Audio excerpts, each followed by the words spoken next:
Crossover. Oh, killer crossover. Just crossover. It just crossed him over nastily. Another victim to the crossovers. Cross him up and sit him down. Time for the crossover, powered by Everlevel Concrete Repair in Omaha at Ever. Oh, no. Levelconcrete.com. What'd you do? I didn't do anything. That's the fun. You're like Spider-Man, you know? All right, I Where guess I'll it's just like- hold this apparatus. Oh, you're going to McAfee it?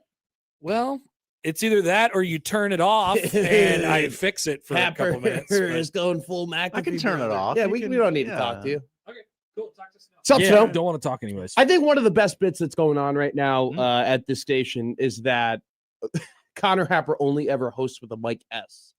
And it's Mike Snow, Mike Sauter, and Michael Severe, and Mike Schaefer. Yeah, I think we need to rank them.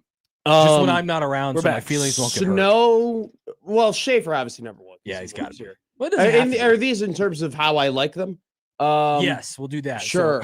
and I'm staring right at Um, you. Schaefer, Snow, Sauter, Severe is what I would go.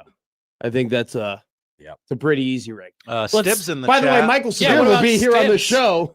Oh, Mike Stibbs. Yeah. waiting That's for my tough. call, he said. Wow. You even So, forgot about him. Here, let's see if this makes you like Michael any better. Michael texted me this morning because I told him last time we did a show together when he was filling in for Mike S. and he is Mike S. That I really loved when he and Damon did a show and they had the birthdays segment and they just basically went on that one website where it was everyone's birthday Sure. and then they guessed how old they were going to be. I really liked that for some reason. I don't know that anybody else did, but I did. And so Severe texted me this morning, birthdays today. He doesn't do this daily, but today he did. Here's the group. Ving Rhames, Emilio Estevez, Tony Hawk, Kim Fields, Rami Malek, Emily Van Camp. Severe opines that is one hell of a motley crew. Emilio Estevez, I know three- Mighty Duck Man. I know three of those people. Really, which three? Rami, Tony, and Amelia. Okay, you don't know Ving Rhames? No. He's the voice of the Arby's commercials. Oh, really? That the Giro. We have the minutes. Mediterranean taco. Careful, but yes.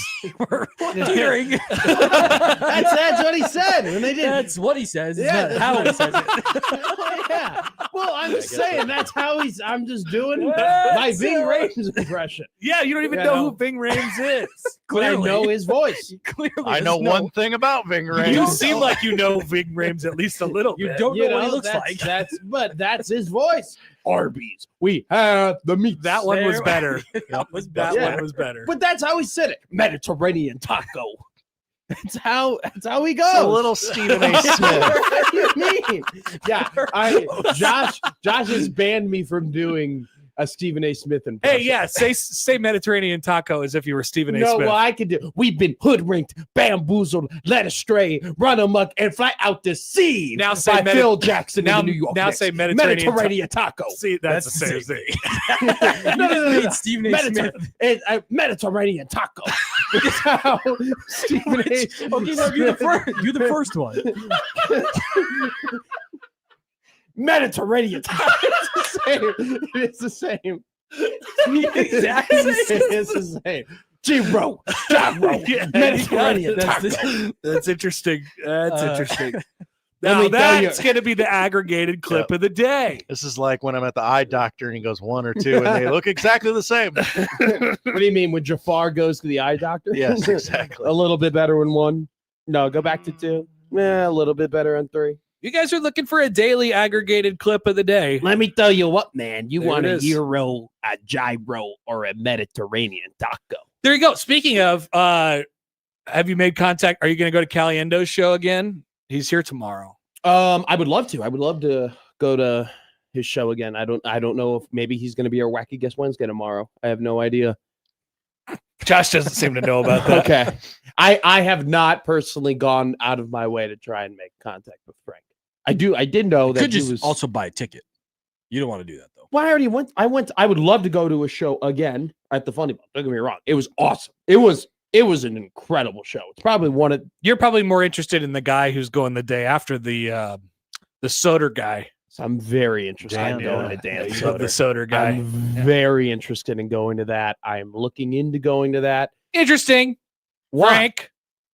What? I would love to go to both. It's just a lot of money to go to both. Frank is just a notch in your no. bedpost. there's- Not Mediterranean taco.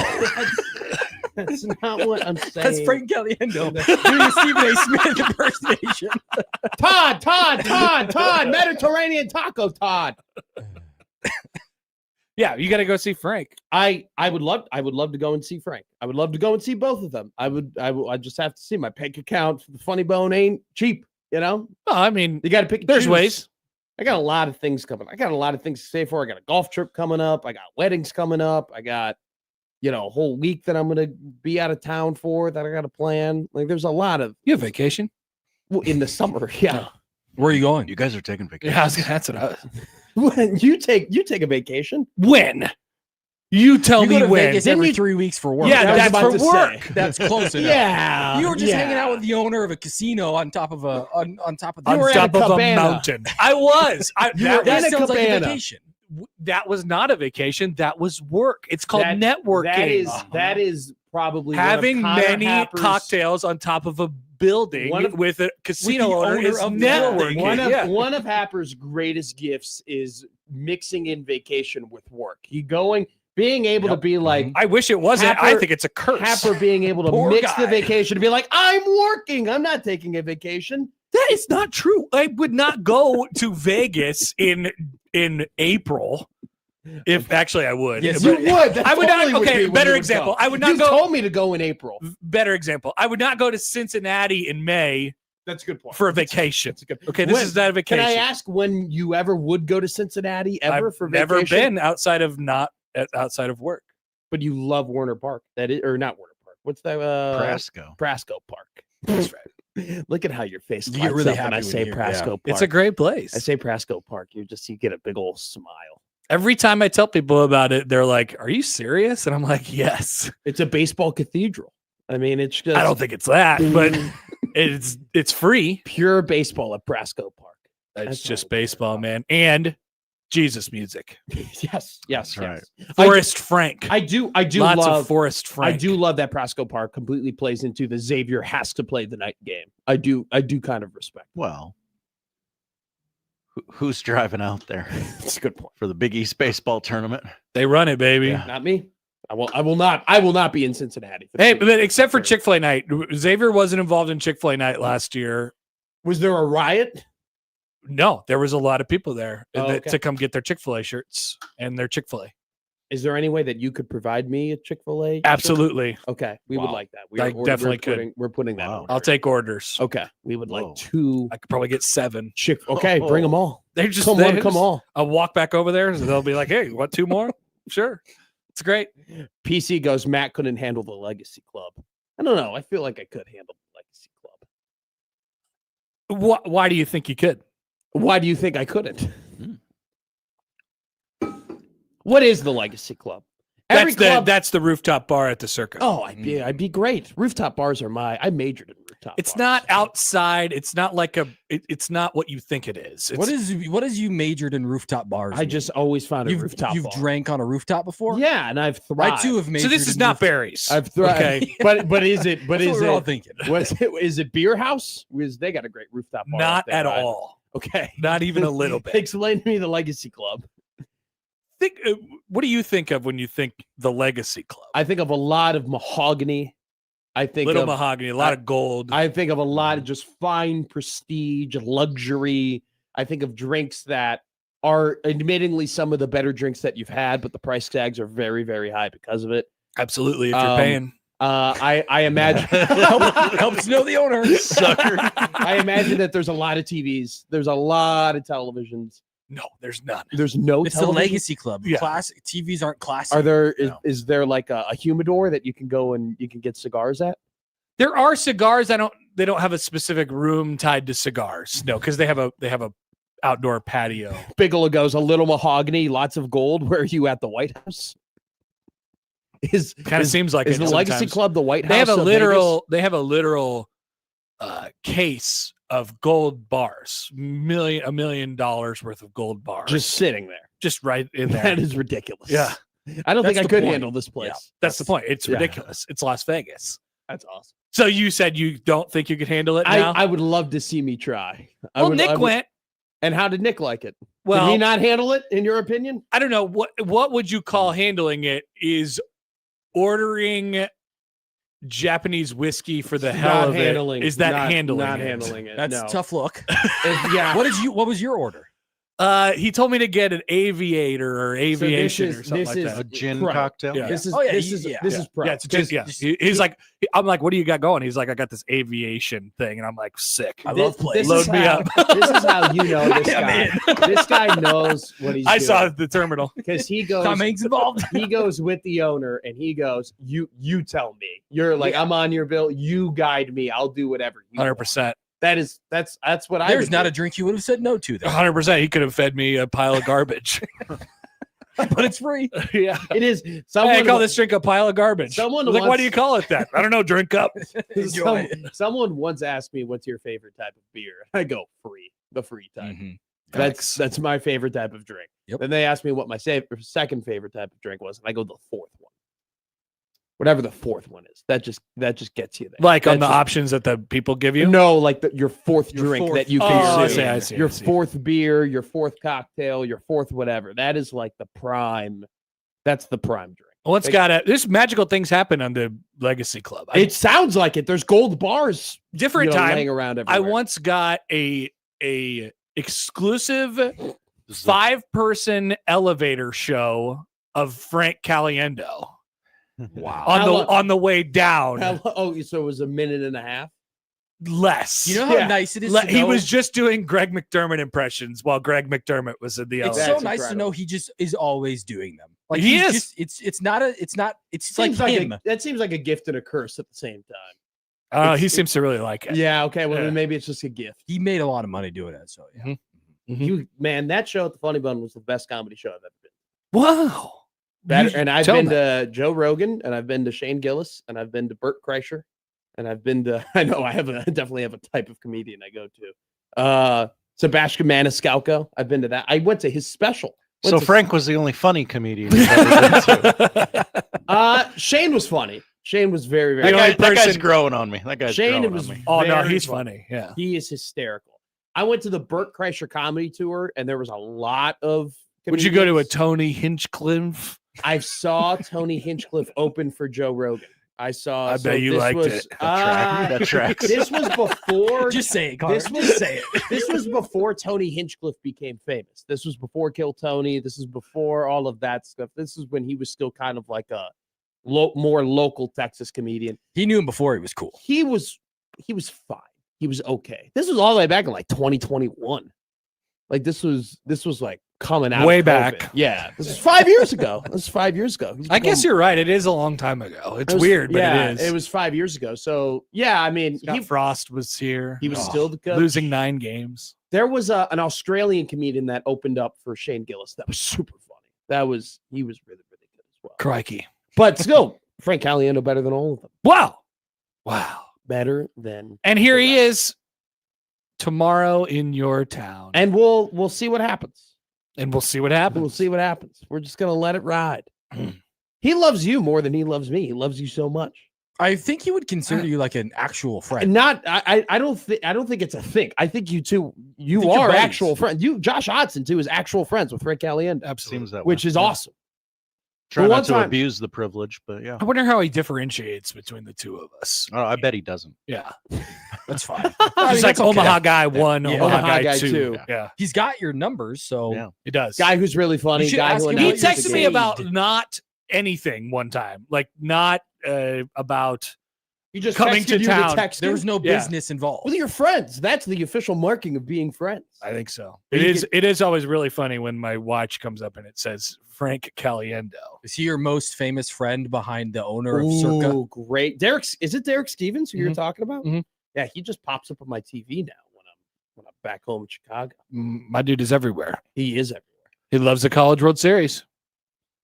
I would love to have him on. Maybe he will be here for the College World Series, but they were doing some World Cup stuff this summer. He wasn't sure if he was coming. We definitely do have to break down what celebrities might be here based on the teams when we finally get the College World the Series teams. Yeah. Pools. I was promised last year that we would get college basketball coaches, and we never got college basketball coaches. Did we have a college basketball coach crop that was ripe for the picking last year? I think who was in the College World Series? John Calipari. Murray State. No, They got no hit. It was Murray State. Their coach got fired or left or something, and Ryan Miller took over. Remember? Yeah.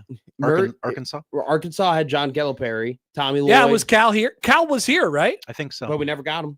Tommy Lloyd would have been here for Arizona. We could have had Pat Kelsey for Louisville. Yeah. He was there. Yeah. Arizona. Disaster. What? I got Brom, though. I got Brom. Okay. I mean, you were really hyping me up and getting me excited for all the college basketball coaches I might talk to. UCLA, they have a basketball coach? Big Cronin. Yeah. He's triggered. He'll be really annoyed that he had to fly all this way. What time is it? Yeah. The runway wasn't big enough. Yeah. I don't know if Mick would. I would Hit up love the that. College I would love to interview Pat Kelsey. I would would love to not. talk to him. Why? Me and my guy. He would just be talking about PK. Hard work. He'd be talking about hard work. Yeah, and be talking about dedication. hard work and how hard he works. Yes, and how hard all of his I guys work. love when guys talk about how hard they work. So Weren't you just stupid. saying you work so hard on your vacations? No, I don't take vacations. 'Cause That's you what work I so said, hard. because I work so hard. Yeah, okay. Mhm. Yeah. Indeed. Not to say. Coming from the guy yesterday when I said, "How was your weekend?" and you go, "What weekend?" Facts. You though. did say that yesterday. Yeah, he didn't have a weekend. I know you didn't have a weekend. I'm not shooting at the hip at you. I respect the Jay's ball. So you're saying I'm like Pat Kelsey? I'm not. No, that would be. I think that Yes. would be the Where easiest. are my big glasses and my tribal tats? I think that would be the easiest way for you and I to stop being friends. Probably. Is if I were to say, man, that Happer guy reminds me a lot of Pat Kelsey. I cannot wait to watch him fail with his excellent roster this year. It's going to be awesome. There actually was. I was emailed an article about Louisville's roster today, and it actually made me think of. Was it from Sipple? Sipple's really talking about NIL and rosters. He did. We'll dive in that. I don't know if we'll get to that today. We'll probably get to that tomorrow. But no, it was from the Field of 68, which might have to turn into the Field of 76. We'll see what happens. Yeah, do they have to change their name? Jeff Goodman was just like, Quit. he was like, they still call other things, even though those things don't Sure. exist. Big So- Ten is still the Yeah. Big Ten. Exactly. The Big 12 doesn't have 12 teams, all that type of stuff. So I think that's just, but Maybe he- it makes you think of the olden times, the better Maybe. times. 5 years ago. now. literally. By the way, I did not mention this on the show. Mm. It is awesome how like we have to take a step back and be like, Nebraska basketball winning right before a turn from 76 to 68 Huge. is absolutely insane. Because I can already like, see the Iowa tweets. The fact that even if they went ahead and made the Elite Eight in the So field of 76, close. we still would be. They're the only team. Watch it. So close. They're the only team to never One win a more game year. in the 68 team format. They should have moved it up last year. Yeah, they really should have. They should have done this faster. It is remarkable that they've gotten them. I can't believe they did it. They're the only one, and they made it. And so then everyone We can't make jokes. We Everyone's cannot make done it jokes now. about everybody. Everyone. Everyone has won a game. We need a new power school. High well, major. Well, the new thing is have you made a Sweet 16? And there are two teams that have not made Sweet 16. Can you, Northwestern Northwestern and is one. Vanderbilt. no, Vanderbilt. Yes, Vanderbilt has made a Sweet 16. As a power conference team, Power- TCU has not. I don't believe that's true. That's Oh. not the second team that I have. Oh, okay. Who is it? UCF.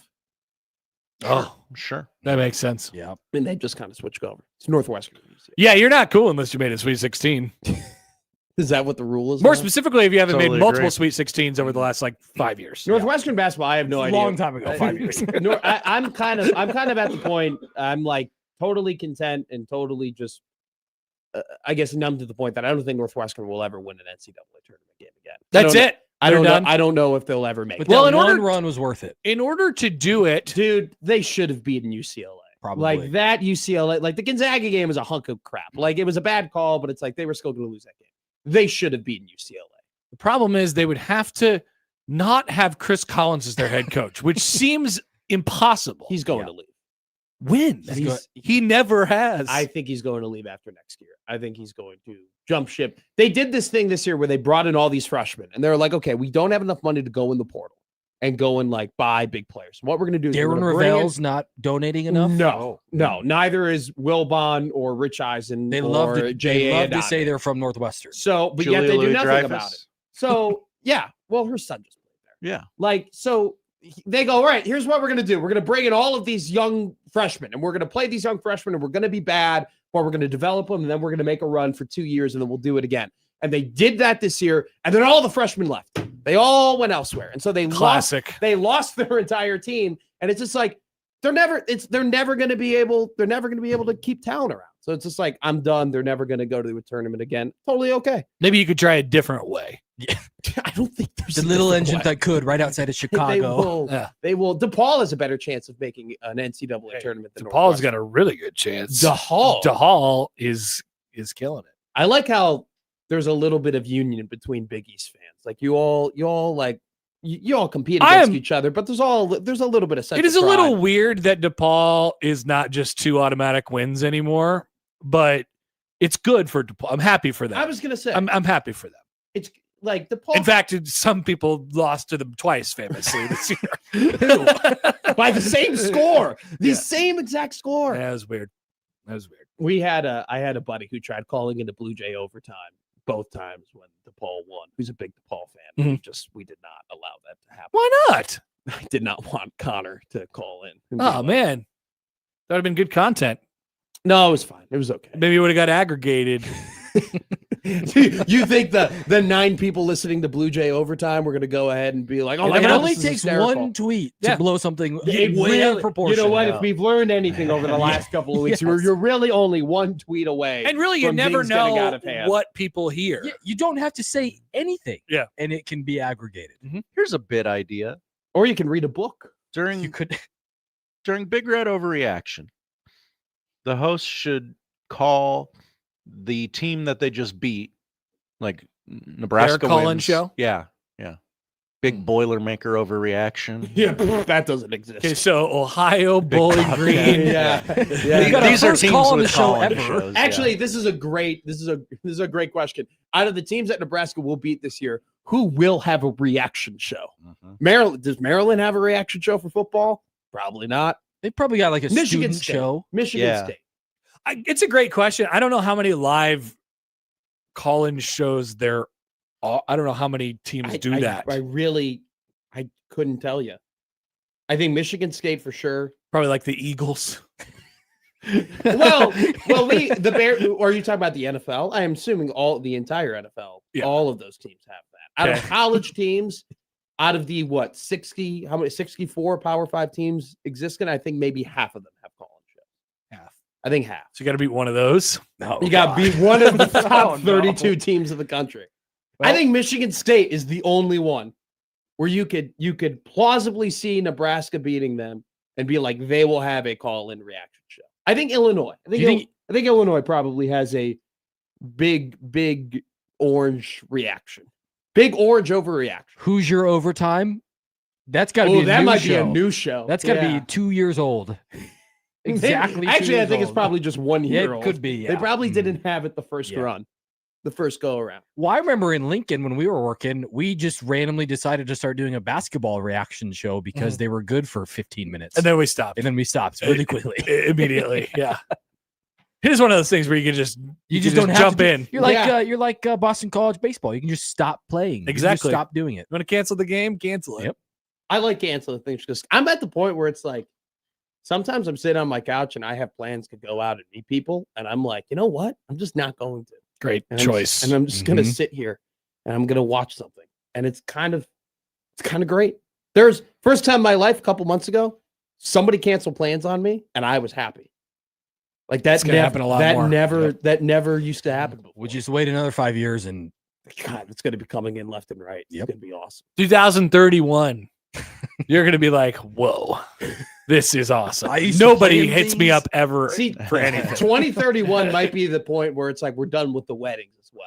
So Yeah, there'll be some stragglers, but yeah, for me, I got a straggler. I got a straggler wedding this year. we're how at? old? Kansas City, my age. Okay, that's probably where I'll First end up being first at. marriage. First That's a marriage. fair question. Have you First had a over second 30. wedding yet? I have been to a second wedding. Yeah. Was it more fun than the first wedding? I didn't go to the first wedding. Oh, okay. Yeah. Okay. Good to know. I've been to a second wedding where I was the best man at the first wedding. Oh, were you not in the second wedding? There was no wedding party for Okay. the second wedding. Yeah. Yeah, you chill wedding. Yeah. That's cool. Yeah, Second smart. wedding. was more fun. Second weddings are cool, man. Yeah. I think the second, if I ever have a second wedding, it would just be a barbecue.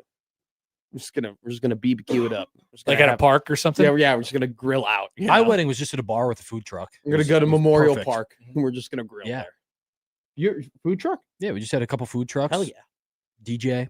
You had some Drank Mediterranean tacos Drank available. at the green room all night, and that was that. Yeah. Mediterranean Stephen A. Smith was not there. You know, just for that part, just for the opening 6 minutes, the rest of the crossover was great. Happy New Year. I think so. Happy New Year. I don't know what that means Great. for Josh, but Yeah, I don't know. he's not marking these. We'll probably play it again at the end of the year. Okay. I'd really like to not work that hard, but everybody else seems to love it. So sure, we'll I'm do sure it. he'll Yeah, do but some it- sort of borderline offensive impersonation between now and then. In order to work not that hard, Snow, have you later, listened to the you have show? to do Yeah, Do yeah. you one listen? thing Yes. now. I mean, some would say that borderline offensive impressions is the best thing we do here. Yep, I've heard a few. Mm-hmm. That's the crossover, powered by Everlevel Concrete Repair in Omaha at everlevelconcrete.com. Midday Smack coming up.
I need your help.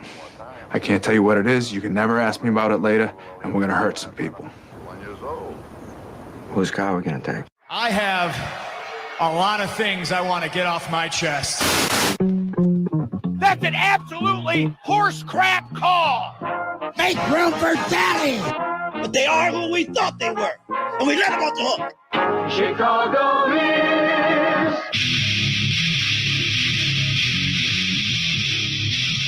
This is Middays with Matt on 1620 The Zone.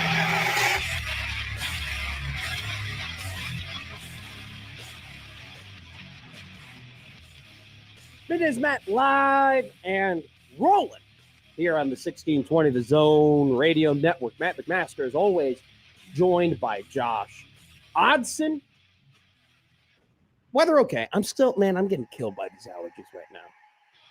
I kind of I like it in the respect. You ever see the Friends episode where Phoebe gets like sick and she actually becomes a better singer because of it? I feel like when I get sick, my voice sounds deeper, which is something that I very much enjoy and I would like to happen. Please, if anybody could just speed me up to the point where my voice would become deeper, that would be awesome. I'm happy my voice is deeper, but I'm also, it's like, I'm just super stuffed and I'm so over it. Happens at different times for different people. I am so over the being sick part sucked. 2 weeks ago when I was dead and you had to host the show alone, which I'm still super appreciative that you were able to do that. That sucked. But I actually think that these last 8 days where it's like, I haven't been able to fully get over the hump and it's just still dealing with a cough or stuffiness has actually been worse than the actual 6 hours of being dead. We actually got a tweet. We were talking about this yesterday. We got a tweet yesterday from Effin Bender. Oh, nice. I like that. You were talking allergies on the show earlier. Look into getting a Kenalog injection. My allergies are insanely bad, but with one shot a year, I never have to worry about allergies. That sounds nice and expensive. I don't know if I'm not saying I don't know if I'm into taking shots for things that aren't necessarily like my doctors are giving them to me. But at the same time, I'm literally about to give myself a shot today because of my skin condition. Yeah. So I don't know. I don't know if I complain about things, but then I'm super stubborn when it comes to medicine. Really? I don't know what my mother, can I be real with you? Please. I would get sick and my mom would go, "You're fine. You're okay." As a little kid, I would be like, "I feel this is up or this is up." And she'd be like, "Dude, you're okay. You're fine. You're going to be fine. Stop it." And then I would get over it and it would be done. I feel like that just stubbornness from her, just being like, "You're okay," has somehow unconsciously made its way to me where now I'm telling myself I'm completely fine. And then I don't need to treat things. I'm at the point where it's like, I probably should be taking like vitamins and supplements in my life. And I just don't take them. And that would probably increase the the healthiness of my life. And yet I just like, no, I'm okay. It's whatever. Yeah. I mean, you're of an age where you're still, I'm still head down, power through. You're fine. But I can't, this is making me do a look around a little bit because I haven't been able to power through this one. I haven't been able to just truck through this wall. The last 4 years, I'd get like somewhat sick like this and it would just be, I'm done. I'm whatever. Now it's just like, this thing is still lingering, which talking about things that are lingering, the College Sports Commission just made their decision yesterday when it came to the arbitration case of 18 Nebraska football players looking to collect a total of $1 million in terms of NIL deals from the third party and a multimedia rights company, Playfly. Denied. Told no. Dikembe Mutombo, not today. You're not going to get these deals with this money because we've determined that Playfly Sports is an associated entity, which is a big no-no for the clearinghouse that the College Sports Commission oversees, which is NIL Go, which you have to go through a clearinghouse if NIL deals are accepted above $600. There have been a lot of articles. I've read Pete Nakos, I've read Stuart Mandel, I've read Ross Dellinger, I've read Mr. Andy Staples. I have done all the reading and all of the note-taking and all of the quote-taking, so you do not have to. At 11 o'clock, we are going to roll through all of the reading that I have done and all of the things that you really need to know. I think there is a I don't want to say a misunderstanding, but I think that there's just a lot of different scenarios that happen post this decision from the College Sports Commission. I want to make it very clear right now that the bigger story here about what happened yesterday in terms of Nebraska being denied to pay their 18 players that $1 million, the bigger story isn't necessarily the arbitration ruling in favor of the College Sport Commission. The bigger story is what is going to happen next. What is going to occur after this? Is the Attorney General going to get involved? Is Nebraska just going to resubmit the deals and the CSC is going to accept them? Are there more deals that Playfly Sports has made with other schools across the country that aren't going to be able to go through this clearinghouse? Also, you got to remember Learfield, another multimedia rights partner with schools. Are there deals that are going to get denied from then? I got to remind people, Ross Dellinger, his very first article about this arbitration case, his very first article about Nebraska challenging the College Sport Commissions on their denial of these deals, he mentioned that there were sources across the country saying, hey, if Nebraska can't get these deals through, we don't know what's going to happen to the rest of the country, because how do you think these $40-50 million teams are being funded, right? They're being funded through deals similar to this. So, in of itself, the fact that the College Sport Commission, which is a very particular entity in of its own right, the fact that they were able to come away victorious, I guess, is the best way of describing this whole thing. That is a story, but the bigger story is, what is the aftermath of this? What occurs after this? And does the state get involved? Do attorney generals get involved? Not just in Nebraska, but other states as well, and essentially make the College Sports Commission their decision a moot point. We will talk about that. We will break all of that down, and what does that mean for Nebraska and other teams across the country. We'll then talk to Mr. Michael Severe. I have a feeling we won't talk to Michael about any of the College Sport Commission stuff. I think we're just going to stick to football with Michael. We're just going to talk ball, talk about Nebraska football. He had a very good... It is sports, though. It is. But at the same time, it's like, I don't want to talk about litigation with Michael. I want to talk about like salt or, food or him screaming at me. Yeah. People love that. The fact that he was citing recruiting rankings yesterday during his interview with Josh Peterson and John Bishop, and yet he doesn't believe in recruiting rankings when he's talking with me. It just seems like when the data matters for Michael is when he uses it. Will I call him out on that? TBD. We'll see what happens. At 11:45, we're going to have the odd news with Josh Hudson, giving you all the odd news stories happening in and around the country. Hopefully we get a Florida story or two. I don't know. Maybe. I can't influence it, by the way. You just have to find the odd news stories. Yeah, I'm a slave to the news If cycle. we happen just to be in Florida, the more, the merrier. At 12 o'clock, we'll go ahead after that and talk about Ole Miss is just getting pot shots right now. Just everybody's taking a big old swing at Ole Miss. Yeah. Which, by the way, like, out of all of the teams and all of the things that have happened, I just feel like they are just kind of more of the random ones could just be taking hits and swings at, which Lane Kiffin had something to say about Ole Miss. Steve Sarkisian had something to say about Ole Miss. Speaking about Sark, by the way, very big season coming up for Texas.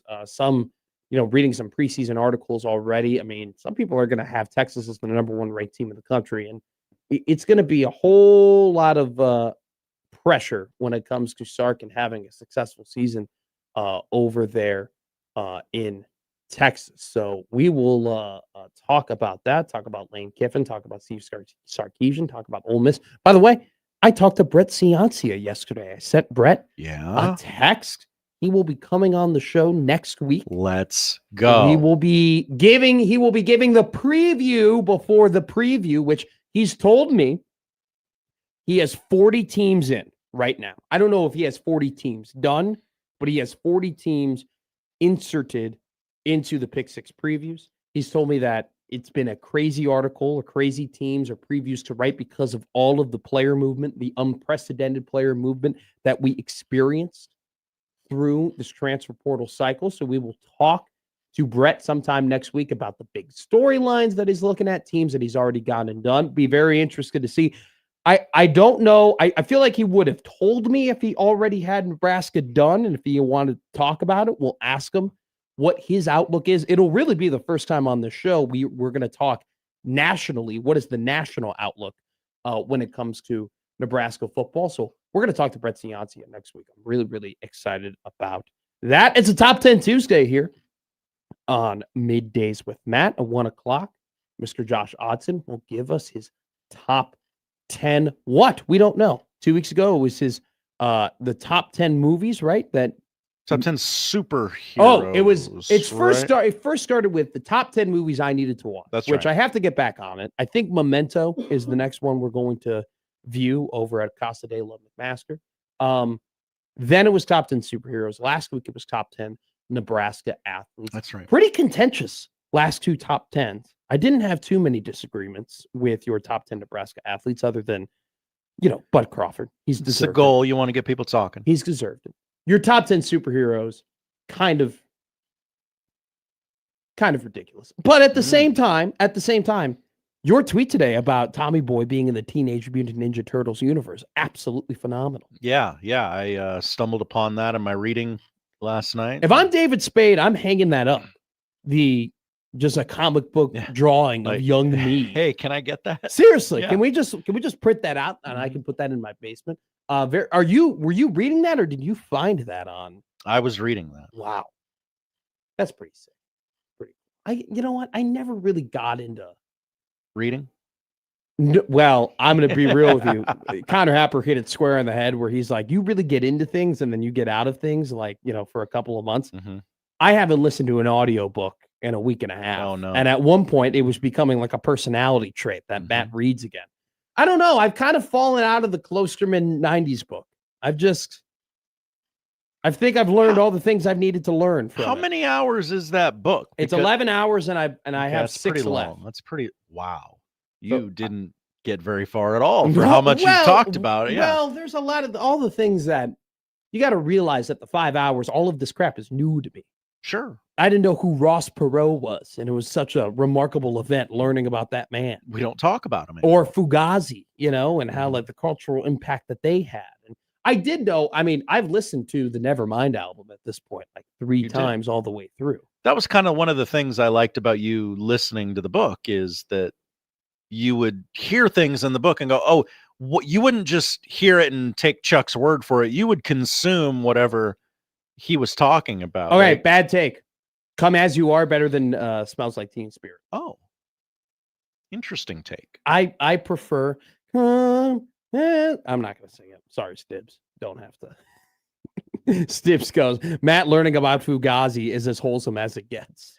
I don't know. I just think we're at the point of the book, though, where Chuck is talking about phones and how it wasn't common for, us to have phones. And Chuck is talking about the internet and doxing and having an internet personality and all that stuff. And I'll just be real. I don't really need a book to know about that. I don't need to be told that things were different in the 90s and the Yellow Pages was pretty interesting to me. Right. And the whole phone book thing, he brings up a great point that it's we're so worried about doxing. Doxing is a word that we use here probably once or twice a week because sometimes I'll just say the last names of people I grew up with. And, he explains that didn't used to be a thing before the internet because you could just go to the Yellow Pages and find out who a person was, what their number is, and where they live. And now that kind of seems ridiculous to think about that information was as easily accessible. If you wanted to TP your chemistry teacher's house, you knew exactly where to go. We did have phone directories, but for your classmates, everybody would get numbers, but that was only to your school. The idea that I could just find anybody at any point is, by the way, I would be very uncomfortable if anybody could just go through a book right now and find out exactly where I live. Not that I think that anybody is really looking for me. Yeah, this audience is pretty chill. Yeah, also too, if I lose a bet, it's just through my phone. It's not, there's not really a bookie looking for me. Sure. I don't have to meet anybody in an alley to be like, Damn it, I thought Hocevar was going to win that race today. Like, that's not something I have to worry about. So, anyway, we will do our top 10. LeBron James lost yesterday. The LA Lakers. I mean, it was just very clear from game one that they just weren't good enough to win that series. Them getting swept. I did think they would win yesterday, but actually, the fact that they did lose that game after Jackson Hayes played probably the best game I've ever seen him play, and Roy Hachimura made some absolutely ridiculous shots down the stretch. The fact that they still lost that game proved everything you needed to know about that team. They just weren't true contenders. And here it is, here on Barstool Sports. Wake Up Barstool. They go, has LeBron's time in LA been a failure? No, you dummies. He won an NBA championship. Yeah, no. Get out of here. I did think yesterday that I was like, I wonder when LeBron comes back, like to LA, like what will his, how will people react to it? I'll say this: LeBron will get his. Russillo? Yeah, that's Russillo on today. LeBron will get his number retired in LA. He just won't get a statue. Yeah, good enough to get numbers. Right, yeah, not good enough to get a statue. I mean, his legacy amongst all of the other Hall of Famers that have been Lakers, far inferior. Inferior legacy to Shaq, inferior legacy to Kobe, inferior legacy to Kareem, inferior legacy to Magic Johnson. I would even go as far as to say, is his legacy inferior to Paul Gasol? Whoa. Who has a bigger legacy as a Laker? Who has a greater legacy as a Laker? Paul Gasol or LeBron James? I think that's a very interesting debate. We're not going to have it here on Middays with Matt. No, I would probably go Paul. Is it better to be the second guy to 2 championships, or is it better to be the guy to 1 championship that a lot of people do contest whether or not that is a legitimate championship? It is. I actually think the bubble championship, you can make a legitimate argument that the bubble championship might be more difficult than a regular championship, considering all of the mental factors that go into the fact that you can't see your family. Everyone was locked in. And home court advantage was it did not exist. If anything, the LA Lakers would have benefited from not being in the bubble because they were going to have home court advantage basically through the entire playoffs if the regular season ended the way that the regular season was supposed to end. So anyway, regardless of that, LeBron James, did he play his last game yesterday? No, he did not. He absolutely did not. Where will he go though? Knicks seem like a team that some people are pointing to. That would be very intriguing. Cleveland is kind of the favorite at this point. Does he do a farewell tour in his hometown? Or does he go to the place that he almost went to before he went to Miami? Does he go to Chicago? Can I interest you in that? LeBron James wearing the red and black and the red and white before he ends up retiring. Is he just going to abandon his son? Yeah, basically. I've abandoned my child. I've abandoned my boy, is what LeBron James might be saying. So, have you seen There Will Be Blood? No. God, okay. No. I just love that meme. You do a fine impression of him. Well, it's just when you see the meme over and over and over again. Terrific movie. Add it Get to the me list. Spider-Man. That's a different movie, but also a very good movie. Do you know there's a J. Jonah Jameson Twitter account? No. Does he yell about current events? The guy just is always tweeting about Spider-Man and how much he hates him. Okay. It's a great bit. Does Count Von Count, does he still have his Twitter account? Like the Count from Sesame Street? Yeah, where he literally he counts numbers. He just does another number, Tweeted 16 hours ago, What did he tweet? 5,823. The guy's been tweeting for 10, or at that point, that's got to be 14 straight years of just saying a different number. It's absolutely incredible. Before we get a break here and get to Middays, Matt, we're going to take a call on the Prairie Flower Casino Zone hotline. Prairie Flower Casino, play longer, win more. 402-951-1620 is the number to reach us at. Denver Broncos. Eric is on the line. DB, how are you? I'm doing pretty good. How you doing, man? Doing great.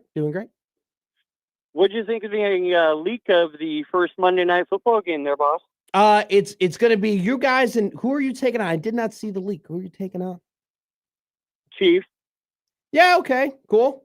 Be an interesting game. Be an interesting season for you guys. We can establish our dominance right out of the gate.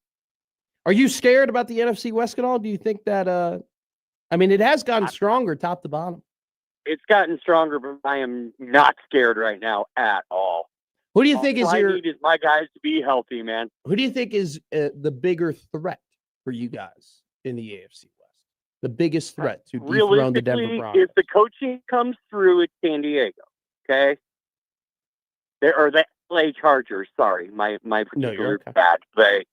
If their coaching can come through and Herbert can actually produce like everyone's been trying to get him to produce for the last 4 years. Okay. I mean, I don't think it's any doubt that it's LA at this point. You do have to watch out for the Chiefs. I don't know if the Raiders are going to be two guaranteed wins either. I think the Raiders are going to be better than people recognize as well. I think everybody's overestimating the Chiefs because I don't think Mahomes is going to be back for the first 6 weeks. I really don't. That'll probably be the preseason storyline of the NFL, whether or not he's going to be ready for week 1. I think that's something that we'll track and monitor. And also, too, I think you have to factor in tearing an ACL and having that knee injury. I mean, playing the way that he plays off schedule, outside of the pocket, creating plays on the fly. Is he going to be able to do that as effectively? I think that's a question not too many I'm people are in the asking. same boat with my Denver Broncos and Bo Nix. He's coming back from an ankle surgery, so That is true. That is true. But at the same time, you have the coach that seemingly by limiting his quarterback gets the most out of his quarterbacks. I think that's a benefit for you. And the most depressing part was the NFL draft, and the Broncos were right there in the 4th round to take Emmett and let him go to Kate. You guys took another running back, though. Didn't you take Jonah Coleman? Yeah, we took the kid from Washington. It's a pretty good draft pick by you. I think he was a very underrated player in college football last year. It's a good running back room you got. Emmett was a little bit better than him versatility-wise, though. But he already got versatility with Harvey. You don't need more versatility. You already. And unfortunately, yes, we brought back J.K. Dobbins. Cross our fingers. You were all fired up about him last year. What? You're done now? He was ready to play, and they freaking held him back to one game. Who would If have they been? let him play in that one game? We would have done a lot better. What a shocker that J.K. Dobbins had injury problems last year. What an Exactly. absolute. I'm an NFL fan. Trust me, I understand. Denver Broncos, Eric, you're the man. We appreciate you greatly. Have a good day, buddy. You as well. All right. Coming up next, we're going to hit a break here. And we're going to talk about the College Sport Commission. Arbitration. Everybody's favorite sport topic. We love talking about what goes on in courts. Don't you love it when we stop talking about players and we start talking about attorney generals? Isn't that the best? Sports were better when I didn't know the names of attorney generals. Top 10 attorney generals coming your way later on in the show. We'll talk about all of that coming up next here on Middays. That great show for you today. Pearl Jam is here. Vetter Cup is coming up, baby. We got to celebrate it here on the 1620 Zone Radio Network.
Now, back to Middays with Matt on 1620 The Zone.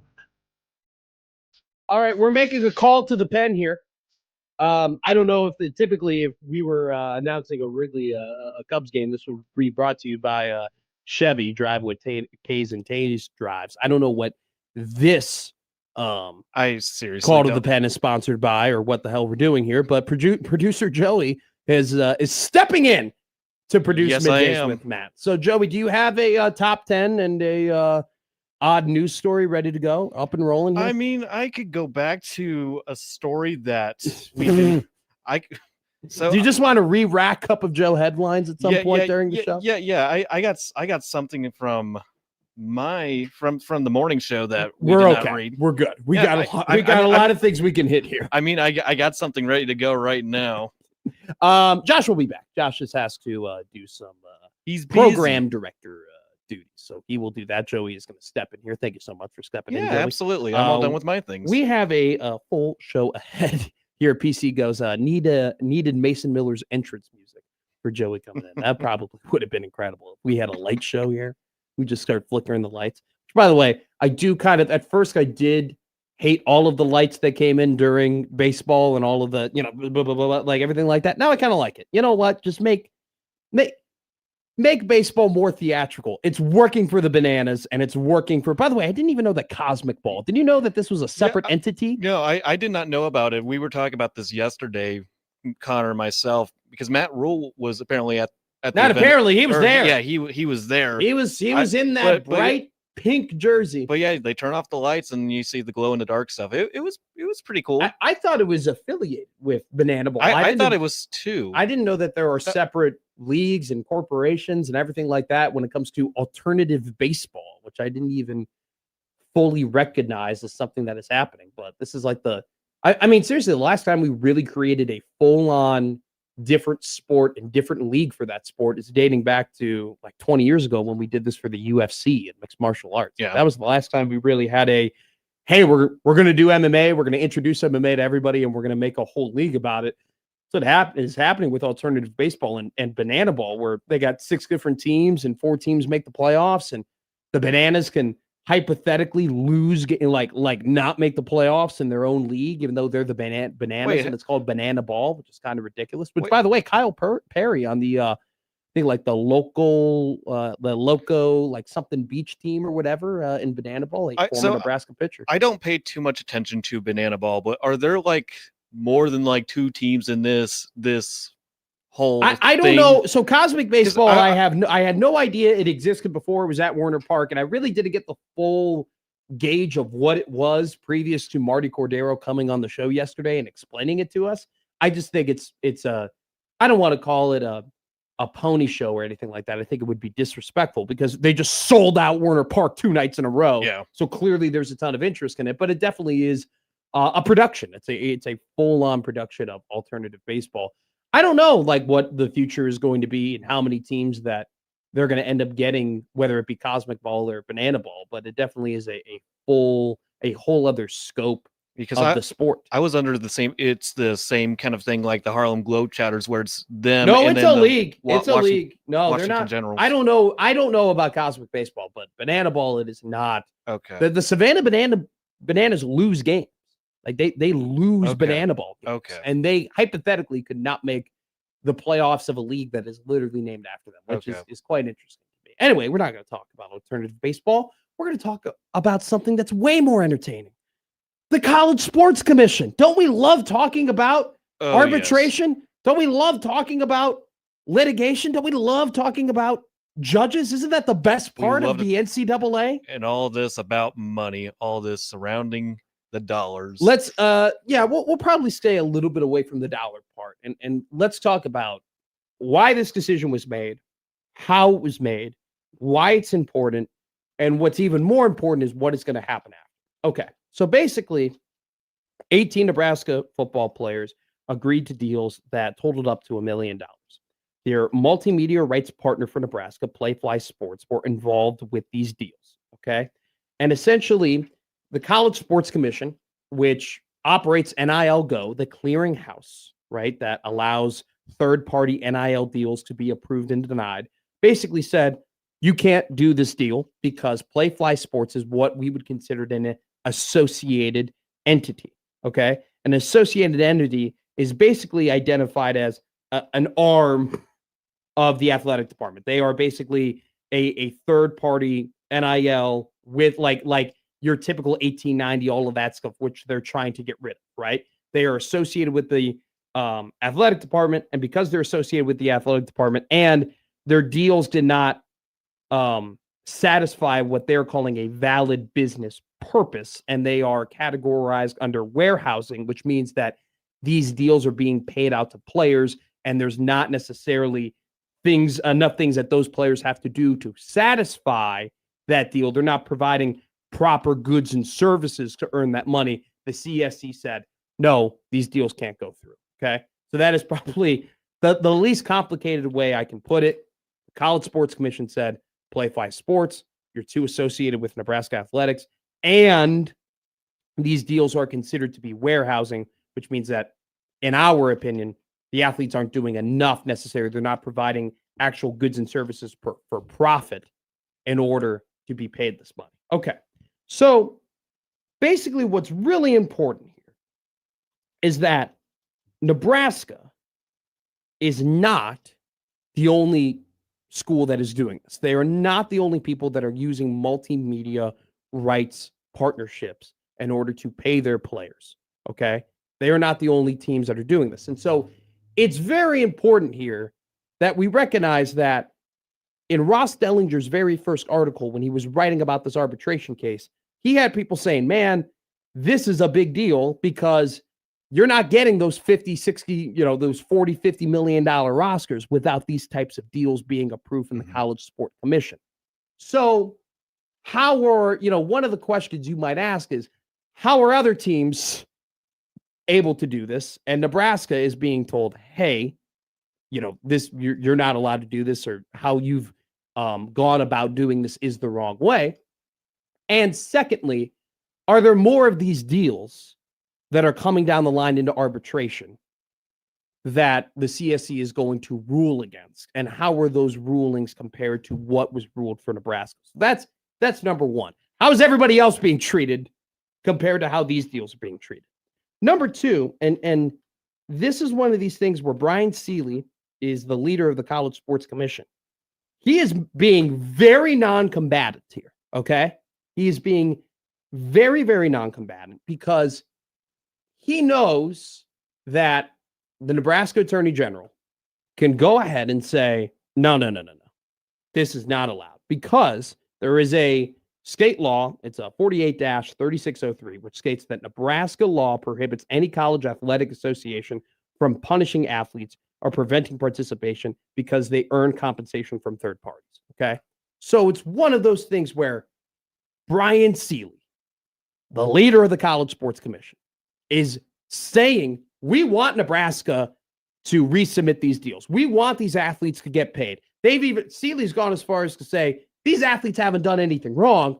They just don't fit within the rules of the College Sport Commission. We want them to redo the deals, resubmit the deals, and then we'll even expedite the process for these deals to get done if they're done right, so the Attorney General doesn't have to get involved, because then this will get very ugly. So not only do you have the aspect of how are other teams doing these deals, are other teams going to get punished, but you also have the fear factor of, the College Sport Commission does not want the Attorney General to come in and approve these deals, because then essentially the College Sports Commission is powerless. NIL Go doesn't matter, and all of these third-party deals will get approved anyway. So they're being very non-combatant here and actually being very supportive of what's going on, because they don't want to lose their power. They don't want to lose the grip that they might have in terms of trying to keep this House settlement as contained as possible. Now, Stuart Mandel had an article, Pete Nakos had an article, but I think the best article that's been written on this was from Andy Staples. Okay. Andy Staples did a very, very good job of detailing, why this is really important and some of the things that are happening here. Now, he did make it very clear that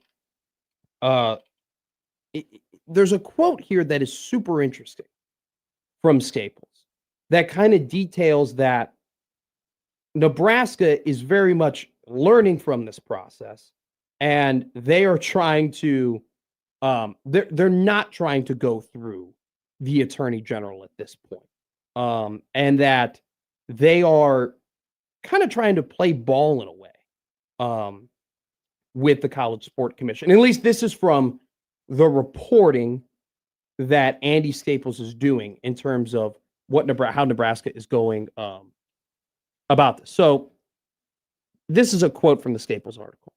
He says, if the Nebraska players' deals are ultimately denied, or if they miss a single penny, the Nebraska Attorney General, Mike Hilgers, could attack the CSC in state court and light the fuse to blow up a system that has probably been deemed to fail since its inception.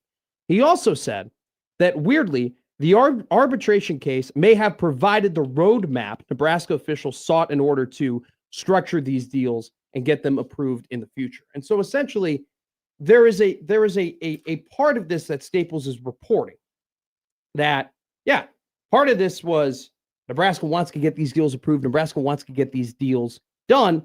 But Staples also kind of does a little bit reporting that Nebraska didn't necessarily have a roadmap of how to get these deals done, right? Staples says, at the moment, Nebraska officials aren't ready to go to war with the CSC.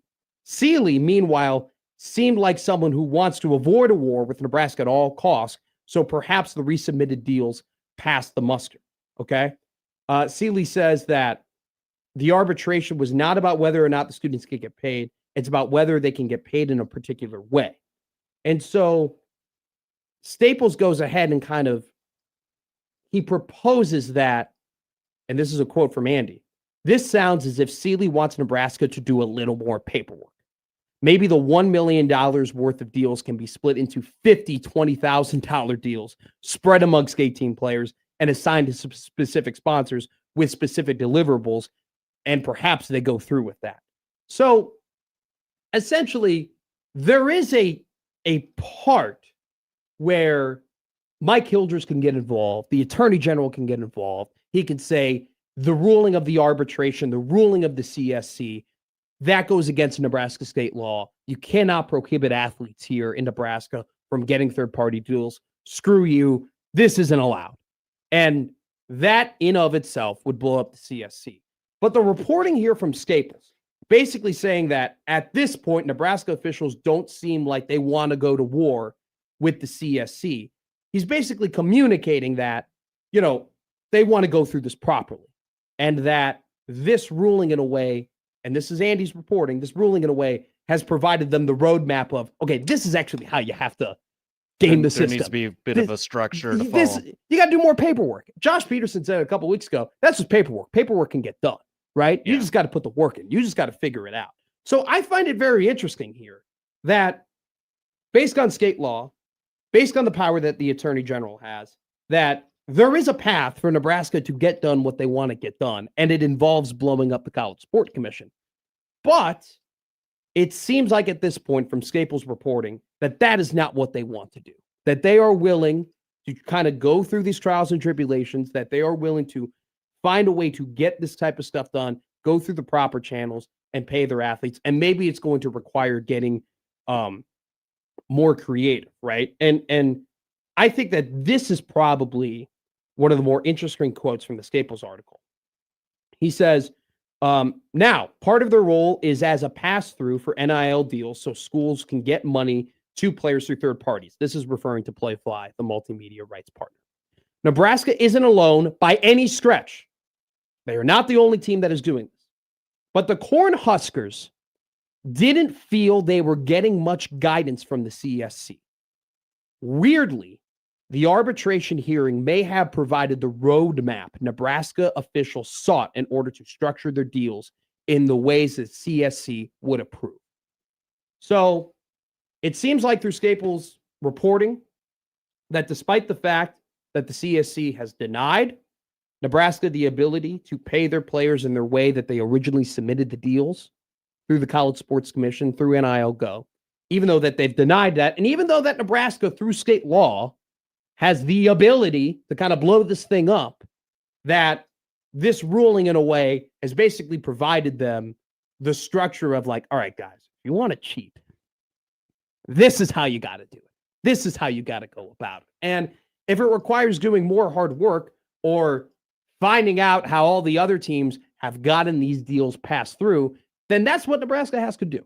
Okay. Got to look through those loopholes. So this is, Staples has kind of communicated that this might be a learning process for the Nebraska athletic department.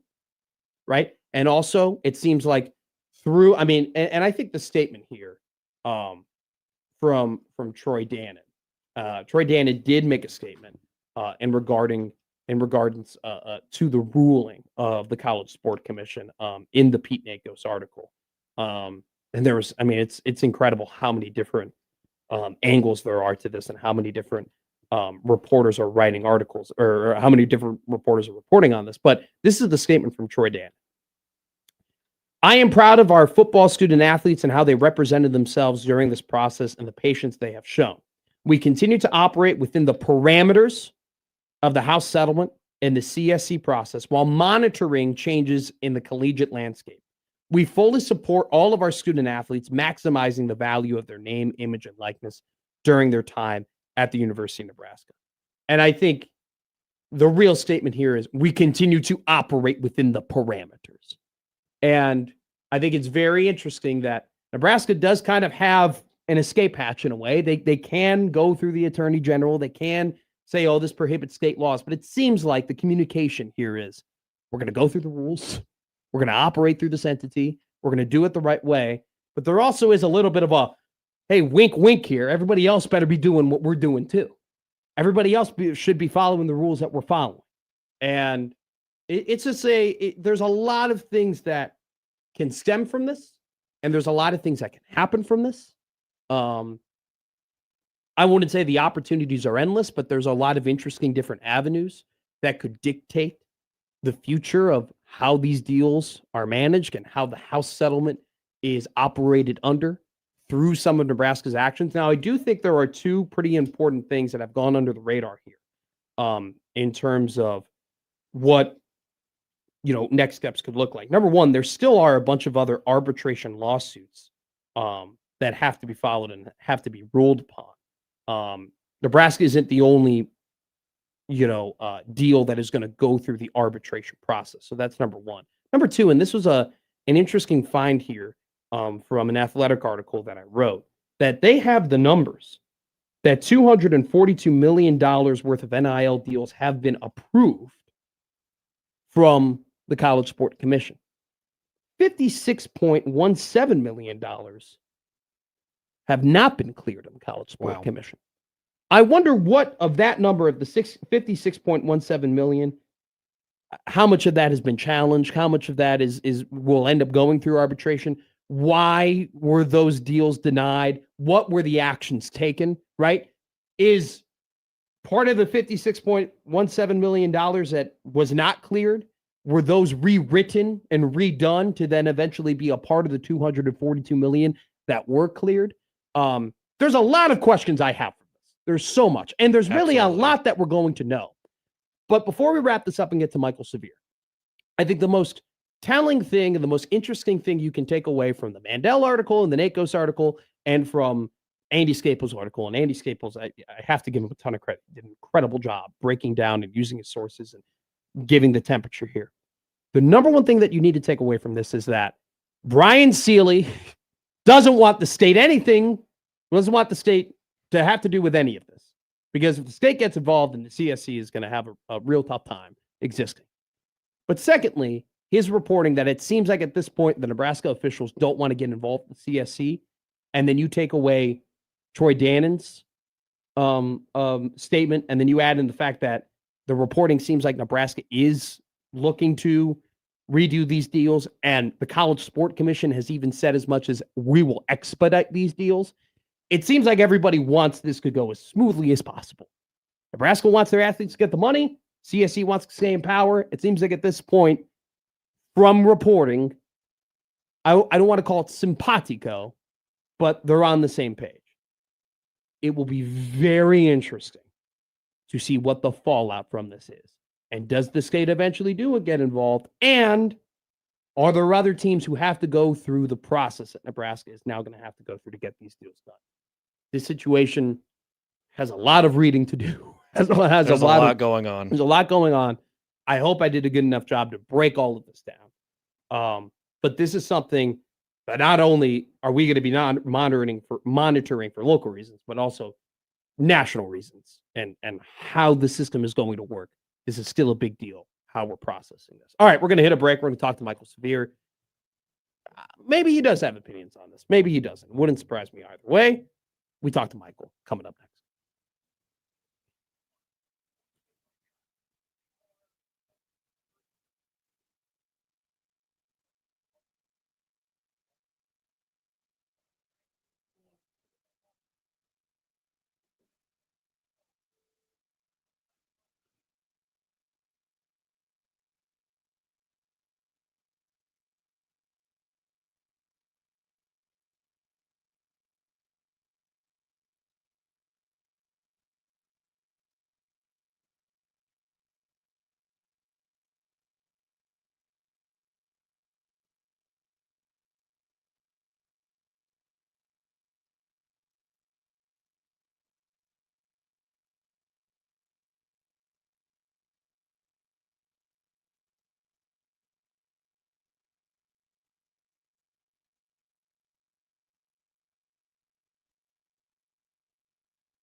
Now back to Middays with Matt on 1620 The Zone.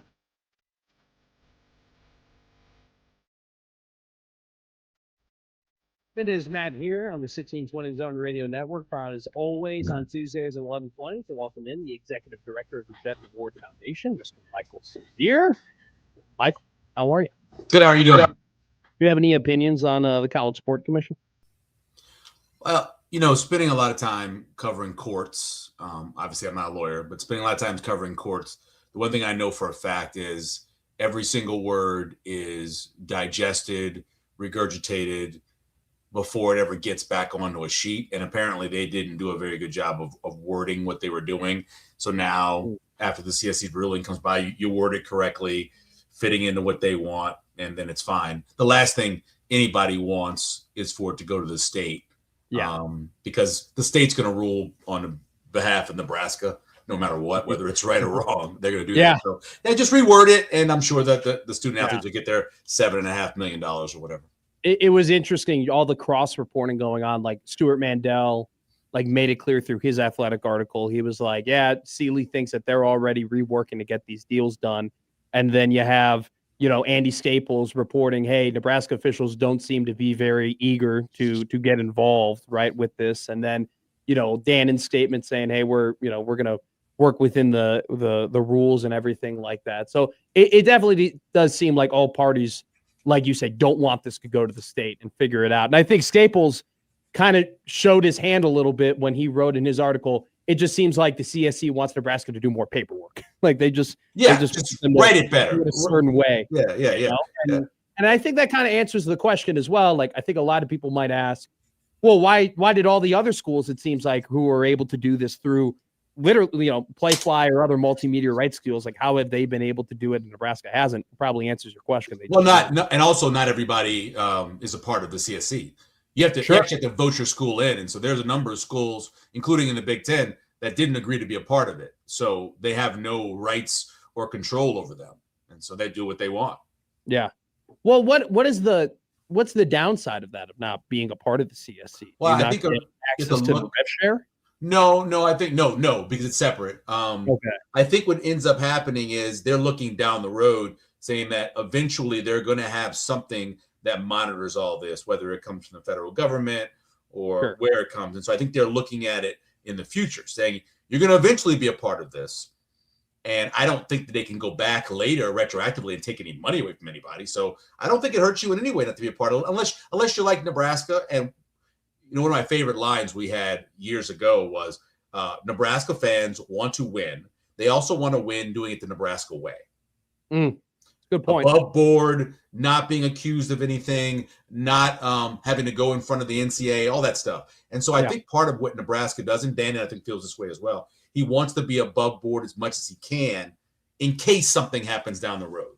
You don't want to have to point to Nebraska and say, hey, you're going to lose these games or whatever else. So I think he's trying to do it the Nebraska way and follow the rules.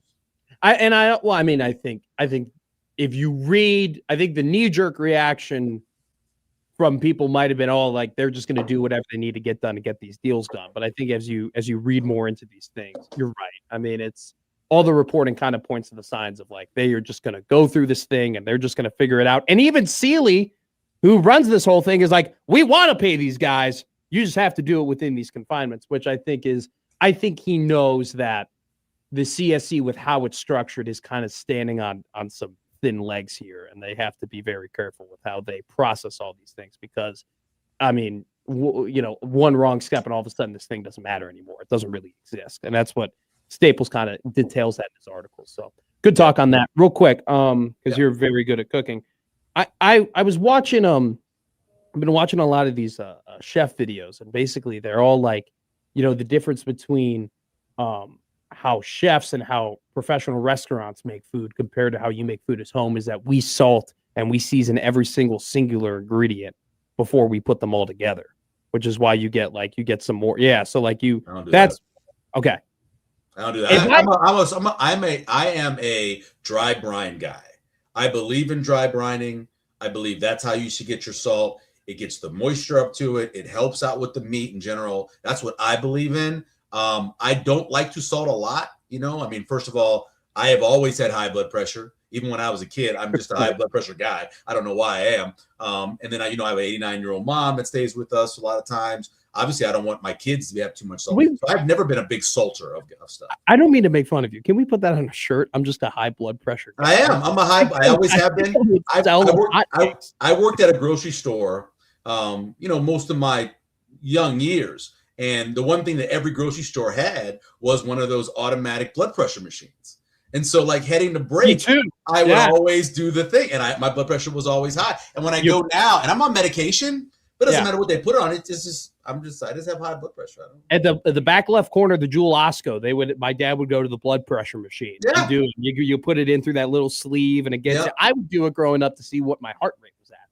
Like I wanted to. Well, they had the finger thing on the one we had at Kroger. Oh, really? The finger thing, yeah. They had the finger thing where you put your finger and it closes down on it, like when you go to the doctor now. So they had that. But yeah, I always would mess around on the blood pressure machine, and it was always high. If I ever put too much salt into something, let's just say I put too much salt into a sauce, is there a potatoes?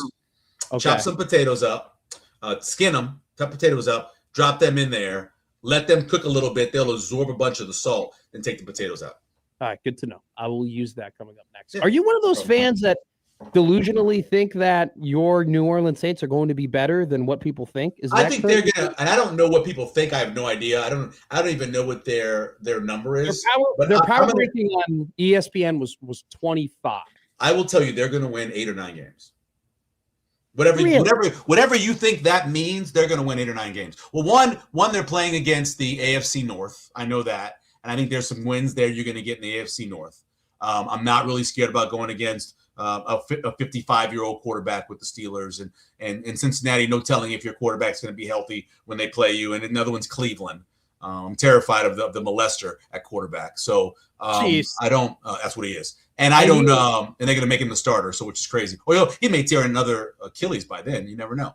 And so I look at the Saints, and I know what they have. I know how close they were with a really bad team last year of getting there. Right? I mean, they were. Yeah, but they were 30 to 40 seconds away from being 8-game winners, which would have sucked even more than being a 6-game winner. Based off what they have, they have enough talent, especially offensively, and an offensive coordinator is going to move the ball. The question is rebuilding that defense and getting younger. And I think it's actually going to be pretty good. It's 2 great drafts in a row. Are you on the Shuck wagon? He's the starter. I have no problem with him being the starter. I liked him when he was in college. I liked him when he came out. I thought where the Saints took him was a little questionable. I didn't know if they needed to take him at 40 or not. I thought maybe they could get him a little bit later. But once you have a guy in your house, it doesn't matter where you select him. Yeah, I think he makes all the throws. I would argue his 6 weeks into the season, he made better throws than your crazy quarterback who makes all those crazy throws. So yeah, I would argue that he made better throws. The problem was probably a better overall quarterback the last 6 weeks. All right, get out of here. Probably. Yeah, probably. Let's look at his numbers. I really don't know. I have no idea. He was the most inaccurate quarterback. I know that Shuck was really good the last 6 weeks or 7 weeks of the season, which was driving me nuts. It's not like I was cheering for them to win. I was not cheering for that to happen. I think they win 8 or 9 games this year. Okay, so can we play the schedule game? What is their total, by the way? Let me see. Saints win total. Is it 7.5? 7.5. That's where I figured it should be. Yeah, I think they win 8 or 9 games. Let's play. Let's play this game. Let's do the Rich Eisen. It's a stupid game. Rich Eisen, who I love, who I wanted to follow into the business when he was at Chico Redding in California, is an idiot. And so I used to like him a lot. I think he's horrible in the draft now. All he does is spend every time talking about himself. But yeah, you can play that game. It's a dumb game because it's the NFL. I do agree. Rich has become a little he's a character of himself. It's been a lot about Rich recently on his show. Used to be so much. I don't listen to his show. I'm in on the draft. All I care about is the part of the draft where guys are getting selected, and then talking about where they got selected. Everything else he does now, especially with Mayock on, it's ridiculous. You do play the Giants. You do play the Cardinals. You do play the Raiders. You do play the Browns. That right there is 4 very winnable games. And then you play 6 games against the Falcons, Panthers, and Buccaneers, which still probably split. I would say, I was about to say, yeah, I would probably give you 3. I would have you go 3 and 3. Yep. So right there's 7. So it's like, at that point, if you're looking at your total, do you get a win over You put the Steelers in there. I think the Steelers are a borderline playoff team, but I with the first quarterback in the history of football to have an A.dot as low as he did. No, he's going to be worse the next year. He was okay last year. He'll be worse next year. Michael. Yes. Did I tell you they were going to win the Super Bowl? You said they were on the verge of. I don't think they're a playoff team. I think they win 5 games.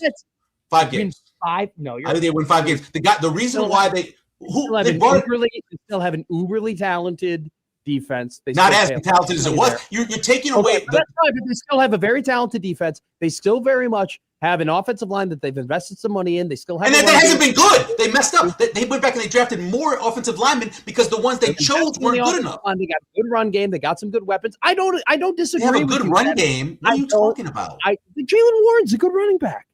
They're going to be able to. He's an average running back. They lost their pass catcher last year. Hopefully, the kid from Navy can make up for that. This is not a good team. It's not a good team. They won 5 or 6 games. I think that's 6. I think 5 or 6 games is a little much. I think they're anywhere from 8 to 9. I did not. We're a 2-game difference here, and I'm not crowning them. Okay. Well, all right. I think you put that down as a better chance to win than loss. For the Saints? Yes. They're on the way up, and Pittsburgh's on the way down. And they brought in a head coach who is not going to make them better. They brought in a head coach that's not going to make them better. They got rid of a head coach that made them better than they ever were.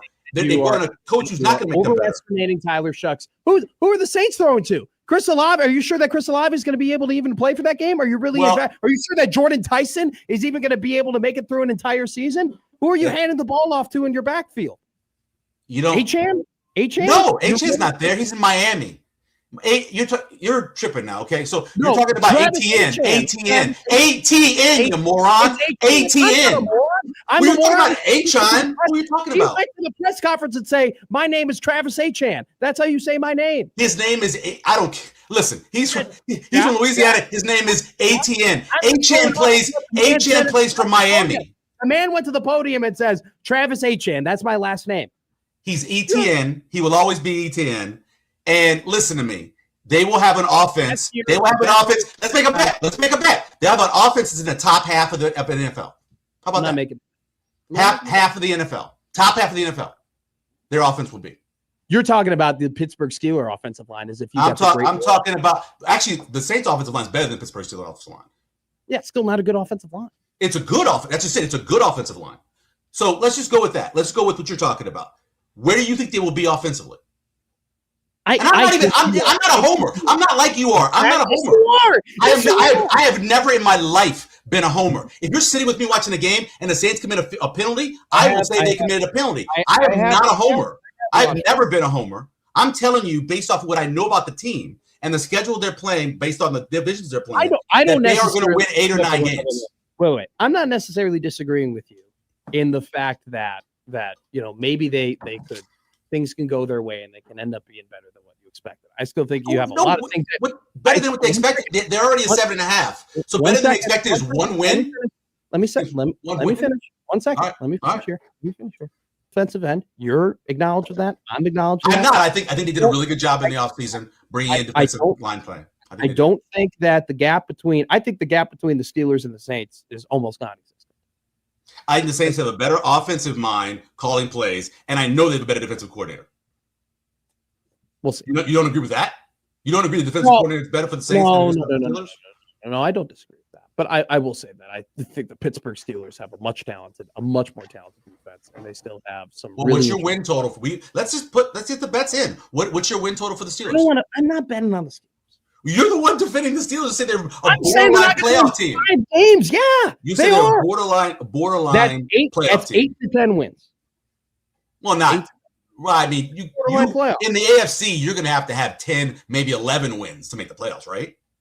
Certainly 10. Oh, let's do this. No, this is a fun exercise. In the AFC. So you're going to have at least 10 wins. So the Chargers will be there. In terms of the Denver Broncos are going to be there. Yeah. The Patriots are going to have a tougher schedule, but the Bills will be there. So there's 3 playoff teams. Then the AFC North, I really have no idea. I think Baltimore is going to be pretty good, though. I think it's Baltimore. Yeah. I think 10. So there's your 4. So our 4 division winners are the Bills, the Broncos, or the Chargers. I wouldn't even. I'd probably say I'm going to be real with you. I really like the Chargers. I like Denver because I like their head coach. Don't be surprised if the Chiefs are good. Don't be surprised if Mahomes day one is playing. I'm not. Mahomes is not human. He will be playing snaking snaps the first game of the season, and they had a great draft. So Baltimore. Let's go Baltimore. Sure, I'll take them out of the North. Let's go Buffalo out of the East. I think 3 teams come out of the West. I think 3 teams. I think hypothetically, you could get 3 teams can come out of it. And you're probably going to have 10 wins. And then what are we doing with the South?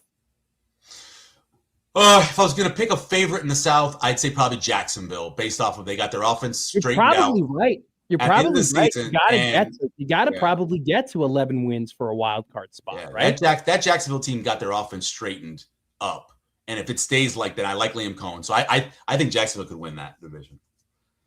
I think 10 is your minimum that you're going to. Are we acknowledging the fact that the Houston Texans are a really good CJ Stroud away from being contenders with that defense? I think even when CJ plays marginal, they're probably good enough to be a wild card. I think, yeah, even playing marginal because the defense is so good, and he's got a lot of talent. Look how deep that wide receiver core is going to be next year. Dude, they've invested so much in that. Look how deep it is. Higgins. Noel, yeah, right. Yep, I think Dell's going to come back. You'll get Dell back. Yep. No, I think they're going to be a very talented team overall. I just think Jacksonville right now is poised to win, based off of what I watched at the end of last year. Where is Brandon Cook still on that team? Where's he playing? Is he done? I don't know where he is. It'll be his 9th team, I believe. I think Brandon has played for 9 teams and been good, by the way, and been productive for everybody he played for. He's crazy to think about. When you look at what he's done, even with all the concussions he had with the Patriots, he still produced. And then last year, out of nowhere, I'm like, I didn't even know Brandon Cooks was playing there, and he made like 2-3 catches downfield. I was like, oh. And he had that little stint with Dallas, where it's Dallas stint, yep. You're like, oh, like he was because that was at the time where they thought Gallup might be number 2, and then Gallup kind of fell off, and then injuries. Gallup had injuries. He was with Buffalo. I thought he signed a deal with Texas. I don't know what he's currently. The Texans? Yeah, with the Texans. Brandon Cook's current team. I don't know. He's one of the most underrated wide receivers. He's still with the Bills.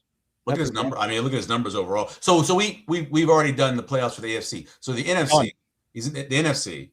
Yeah, so that'll be. Do you think Dallas is going to be better than people are anticipating? Yes, I do. Okay, so you think Dallas can win the East?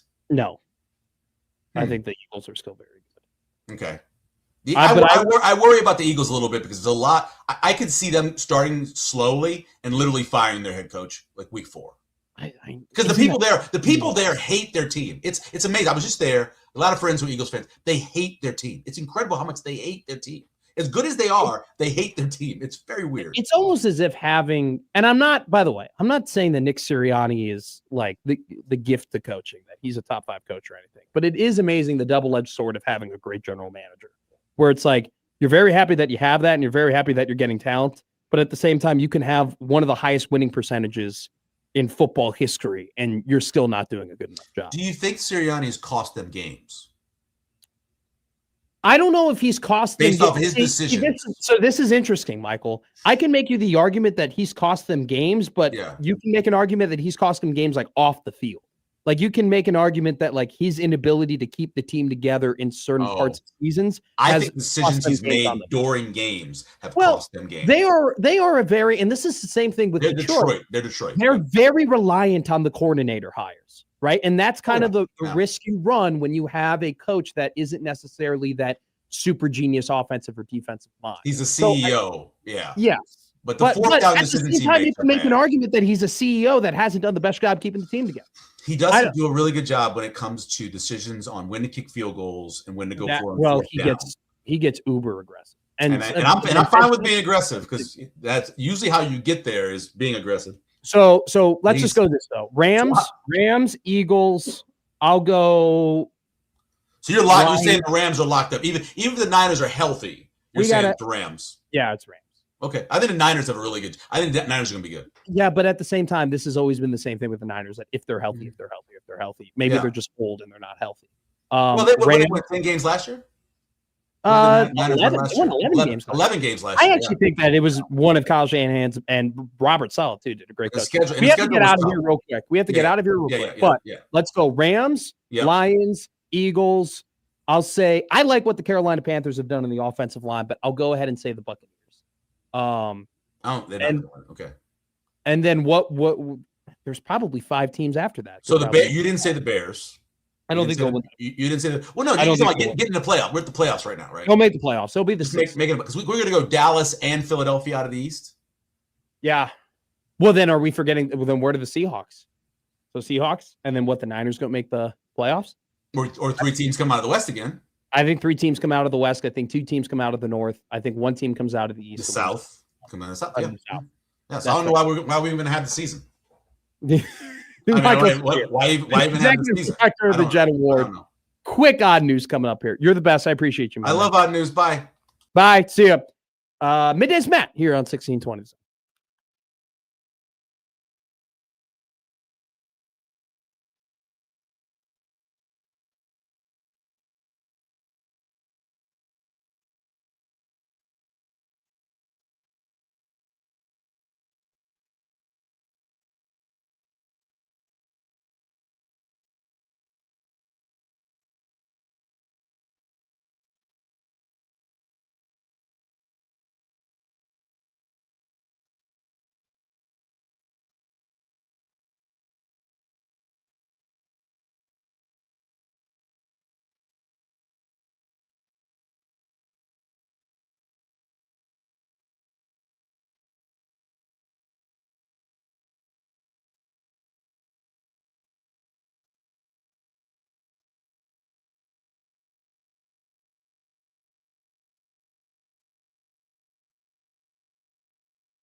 And now we've reached the point in the show where Josh Odson reads the peculiar, the bizarre, the comical, the odd news with Odd Son. Odd news, Odd Son. See what we did there? The odd news with Oddson. Josh, after what people are calling an incredibly uncomfortable interview. Oh my God! What do you think of the children? Oh my God! I got secondhand embarrassment. Some people might say. I feel like let's just PSA right now. Michael and I calling it an interview is not an interview. We're having lunch. We have lunch together for 22 minutes on Tuesdays. That's why I actually do owe him lunch. Don't tell him. Whoa. Yeah, no, I lost that. One of those bets you lost. That's why he goes, let's make a bet right now. He knows he's got a good track record against me. So that's why I'm not going to do it. Let's do one odd news story, Mr. Josh. We go to Orlando. That's in Florida. Okay. Let's go. 3 women. Let's go. Fraud. And let's go Toyota Camry. I love your guesses. No, wrong on all 3. Damn it. I'm going to get it one day. I'm going to do this. A career criminal arrested for swallowing $750,000 worth of Tiffany and Company jewelry. Yeah. Has rejected a plea deal offered by prosecutors and has decided to represent himself at trial next month in Orlando. The story goes he was yanked out of a vehicle by the Florida Highway Patrol. The man allegedly swallowed stolen diamonds. He then asked the cops on the drive to the jail, quote, "Am I going to be charged with what's in my stomach?" While sitting in the back of a squad car. Doesn't seem like a very that's probable cause. Yeah, point, literally. Right? Yeah. He then added, quote, "I should have thrown them out the window." After 2 weeks under police guard at a Florida hospital, the man passed the stolen Tiffany merchandise. I was going to say, that has got to be the worst, most meticulous, tedious job of all time. Oddly, searching through the crap to find the diamonds. Oddly, his excrement also contained 2 other earrings, which were not part of the Tiffany haul. Nice. You're like, oh, that was from another job. Those don't count. This is a different one. Yeah. It's a 2-for-1, some are saying. Yes. A 2-for-1. Dang it. I can't. We just need to bang a button. Hit it right there. We need to talk to corporate about that. All right. That guy's an idiot. Yes. And he's decided to represent himself. So, yeah, I mean, but at that point, you've already admitted to what you have done. You admitted to swallowing the diamonds. You admitted to you should have thrown them out the door. You've then pooped out the diamond. That's the one thing about the poop crimes. It all comes out of you. I mean, you're guilty by association. They got you. You can't say, that's not my poop, officer. I saw it come out of you, brother. There's only one guy whose poop I'm gathering, and it's yours. It's yours. That's tough. We got to mark that down. Worst crimes to commit, the ones that you have to use excrement for. Coming up next, we're not going to talk about excrement. We're going to talk about Ole Miss coming up here on Middays with Matt.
Now back to Middays with Matt on 1620 The Zone. All right. Now, the interview with Michael is now superseded in Twitter, and he's now adding me tweets and whatnot about the New Orleans Saints. Adam Schefter tweeted out each team's strength of schedule for the upcoming season ahead of Thursday's schedule release. All right. First off, can I just make this very clear right now? If you are basing strength of schedule off of wins and losses or teams' winning percentage from last season, I want to say this as respectfully as possible. You're stupid. Okay? You're just stop. Do you understand that teams get worse through a free agency? Do you understand that teams get better through free agency? Do you understand that teams make some really, really, really good draft picks that improve them immediately and get impact starters? Do you know that, like, the team, how many games you won last season, how good you were last season, things change in the offseason, things change in free agency, things change throughout the entirety of the year. So to say, oh, we're just going to base it off of opponent win percentage, that's ridiculous. Also, too, what if you're playing a bunch of teams that had super easy schedules last year and they actually weren't all that good, but they were just beneficiaries of having some really, really easy schedules? That doesn't mean that they're necessarily a good team. That just means that they benefited off of playing very bad teams last season, and that automatically skews what your win percentage strength of schedule is going to look like. It doesn't necessarily indicate the actual strength of team you're going to be playing. So if you ever see a strength of schedule that is just based off of opponent win percentage from the year before, ignore it. It's stupid. It's dumb. Now, I do agree with Michael. Michael's point is that he's trying to prove that the New Orleans Saints have the 31st strength of schedule, the second easiest strength of schedule in the NFL. Yeah, the schedule's pretty easy. They play in the NFC South. I would love to play in the NFC South. I would love to play 3 games a year against teams that don't deserve to be in the playoffs. I would love to have that schedule. I would love to not have to play my 6 conference games against teams that all very well can make the playoffs. People do forget that. The Green Bay Packers very easily could have won the Super Bowl last season if they did not suffer the injuries that they suffered. I don't like the Packers. I don't like Joey Colbert. But I'll tell you this. Zach Tom, Tucker Kraft, and Michael Parsons, along with others, all getting hurt. Yeah, you lose those guys, and you still have a super competitive team that makes the NFL playoffs. It's a pretty damn good team. They're going to be competitive in the North. I think the Vikings are going to be way better than people anticipate. I think that the Detroit Lions, you got to think that they're going to recover and bounce back, having the great roster that they have. I would love to be the Saints. I would love to be the Saints and play miniature Bryce Young every year. I would love to play bad shoulder Baker Mayfield.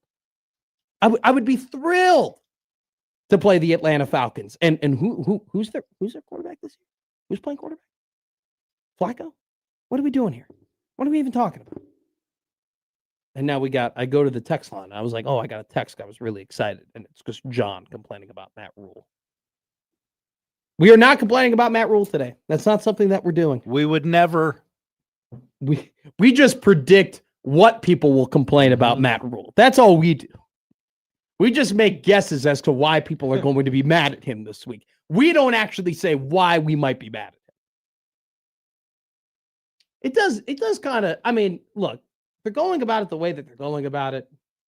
But I just want to point, it is a little bit ironic that, of course, out of all of the teams that would have their deals publicly denied by the College Sport Commission, it would be Nebraska. Like, can we point out that it is kind of, I don't want to call it funny, but at least ironic that out of all the teams that are using multimedia rights partners in order to get these deals done, of course it's Nebraska in the era that we're currently in that gets their stuff denied, like Dikembe Mutombo on a dunk. I'm just saying. It's kind of funny. 2 Dikembe references in the show today. I don't know. I saw a highlight of him, and he's just been in my mind. He's just been in my brain. I think it was from the draft lottery. They had like a Dikembe Mutombo highlight, and now I can't lose him. I've also been thinking about Alonzo Mourning a lot recently. Love Zoe. I don't know why. I think that Alonzo Mourning might be is there a guy that has 2 better jerseys than him that you could wear and everyone goes, hell yeah?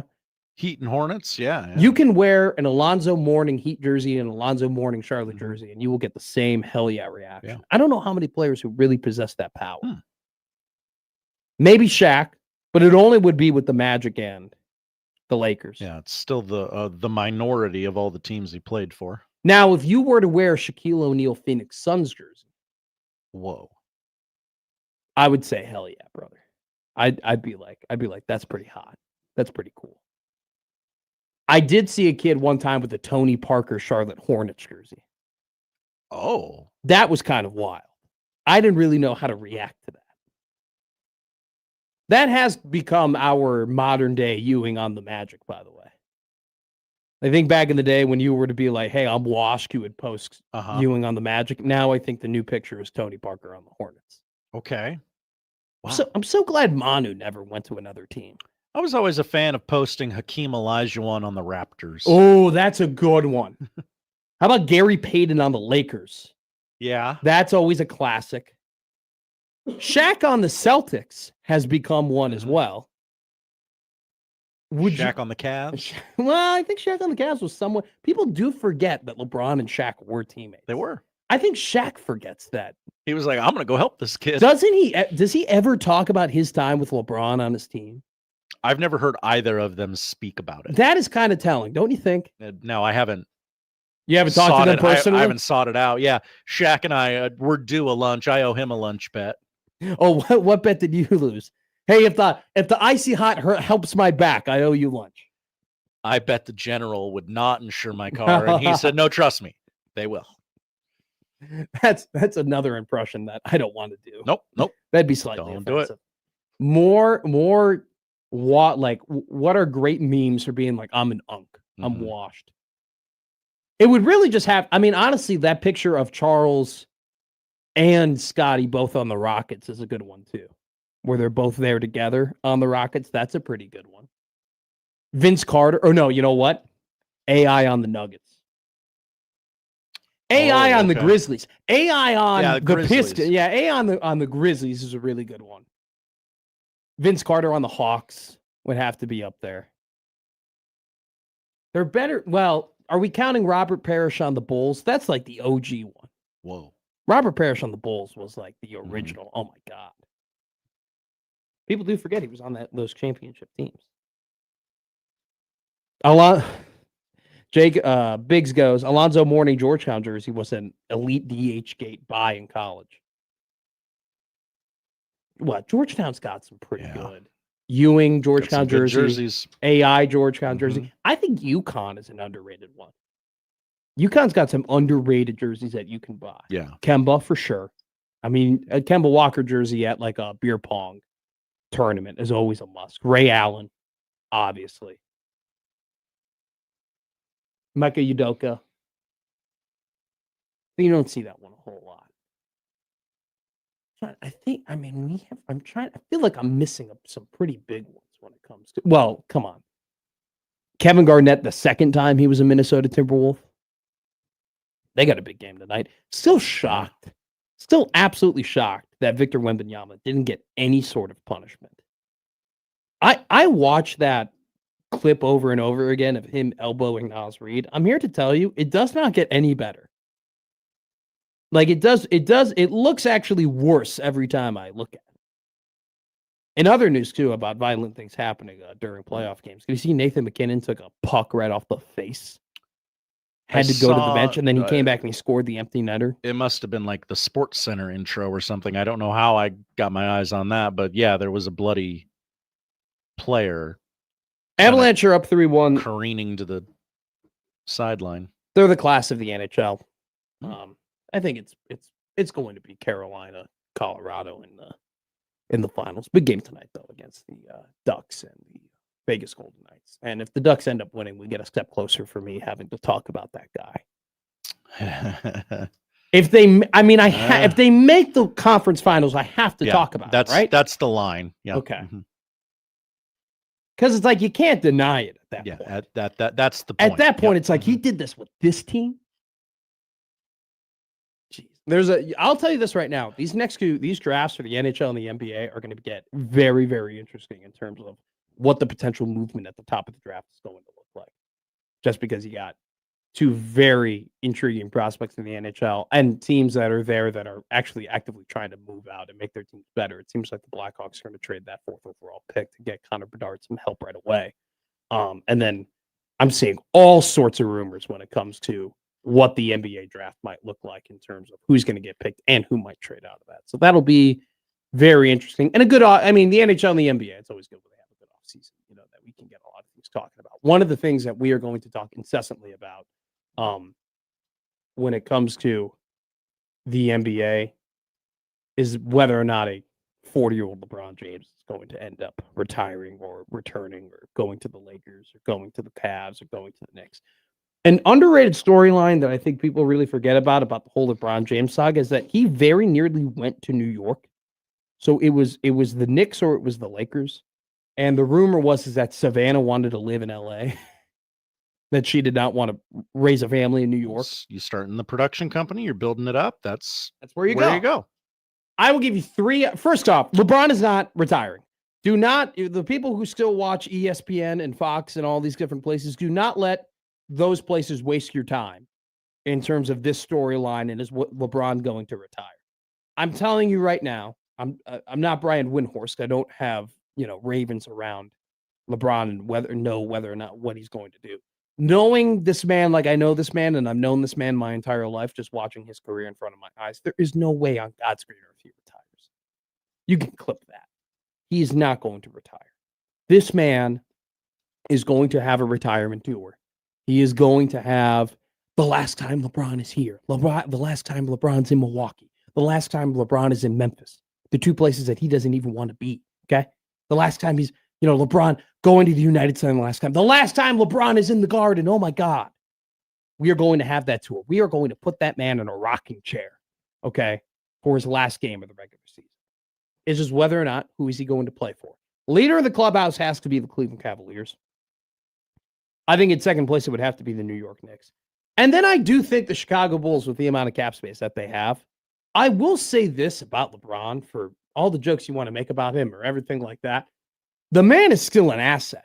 Like, he still is a very good basketball player. He still is a guy that if you are the Cleveland Cavaliers, which, by the way, one hell of a performance yesterday from Donovan Mitchell, 39 points in the second half to get the Cavaliers over the Detroit Pistons. That series now tied up at 2 apiece. If you're the Cavs and you end up losing in the conference finals, or you end up losing in the finals this year, adding LeBron James would make your team better to the point where it's like, oh no, we're contenders now. Like there is a world where a 40-plus-year-old LeBron James is an actual asset to teams in terms of who he's going to be playing. So I think the LeBron sweepstakes is going to be actually somewhat interesting. I think the real story will be, where does Giannis Antetokounmpo end up going? But it just, yesterday did not feel like the end. It just did not feel like it was over. It did not feel like this was the last time that you were seeing him play. It just didn't. If that is the last time that I see LeBron James play, I actually will be massively disappointed. And it kind of just didn't. It just happened on a. If his last game is on a Monday night on a 9:30 p.m. tip in a sweep against the Oklahoma City Thunder, that's how that career ends.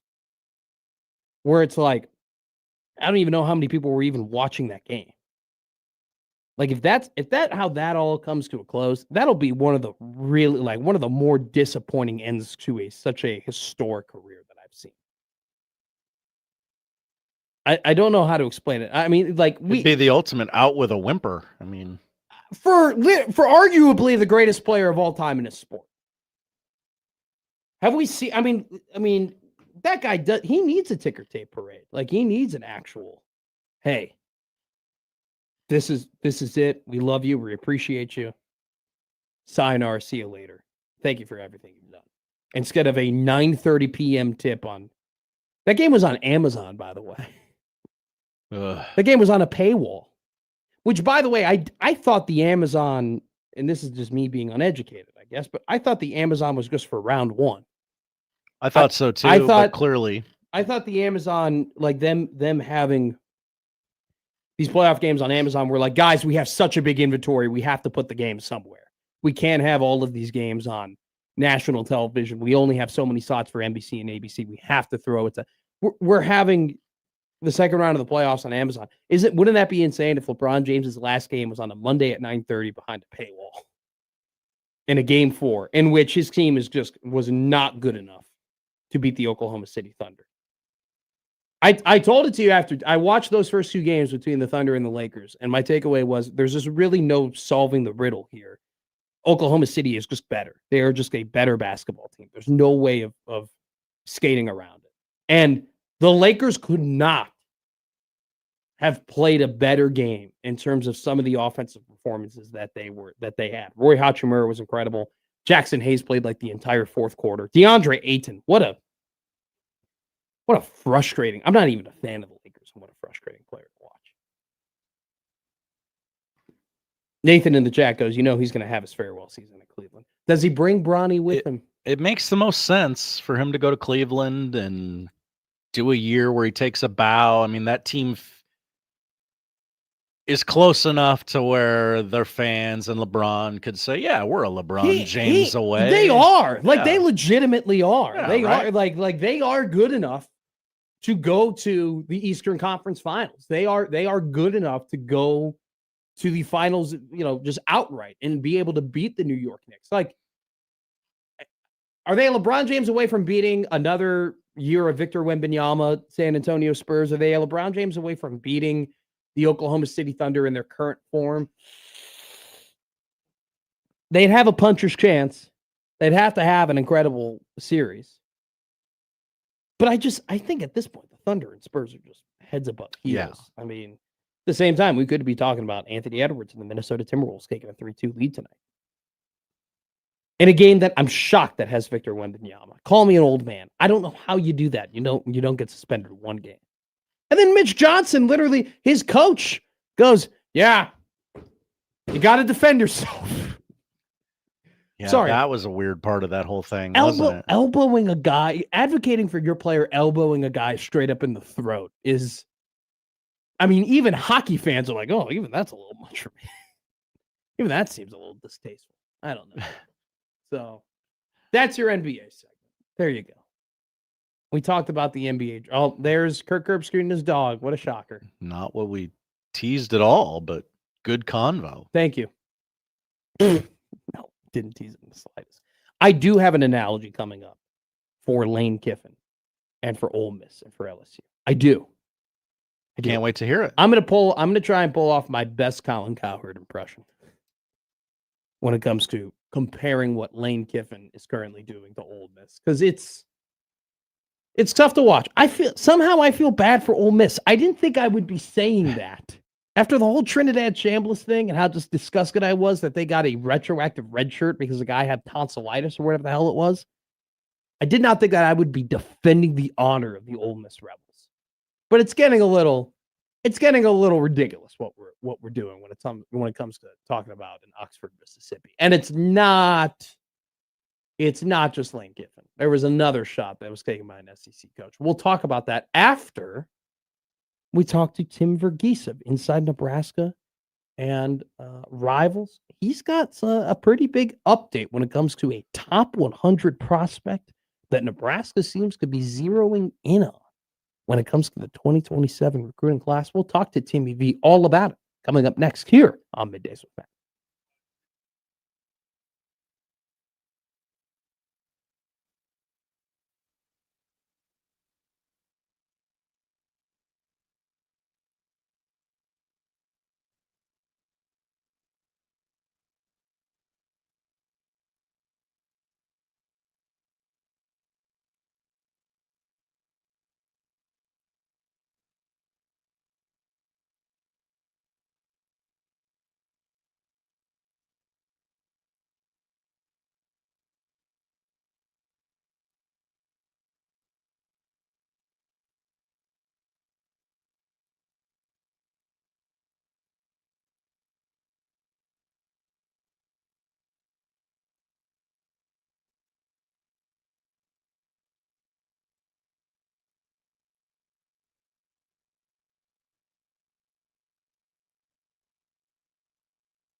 Now, back to Middays with Matt on 1620 The Zone.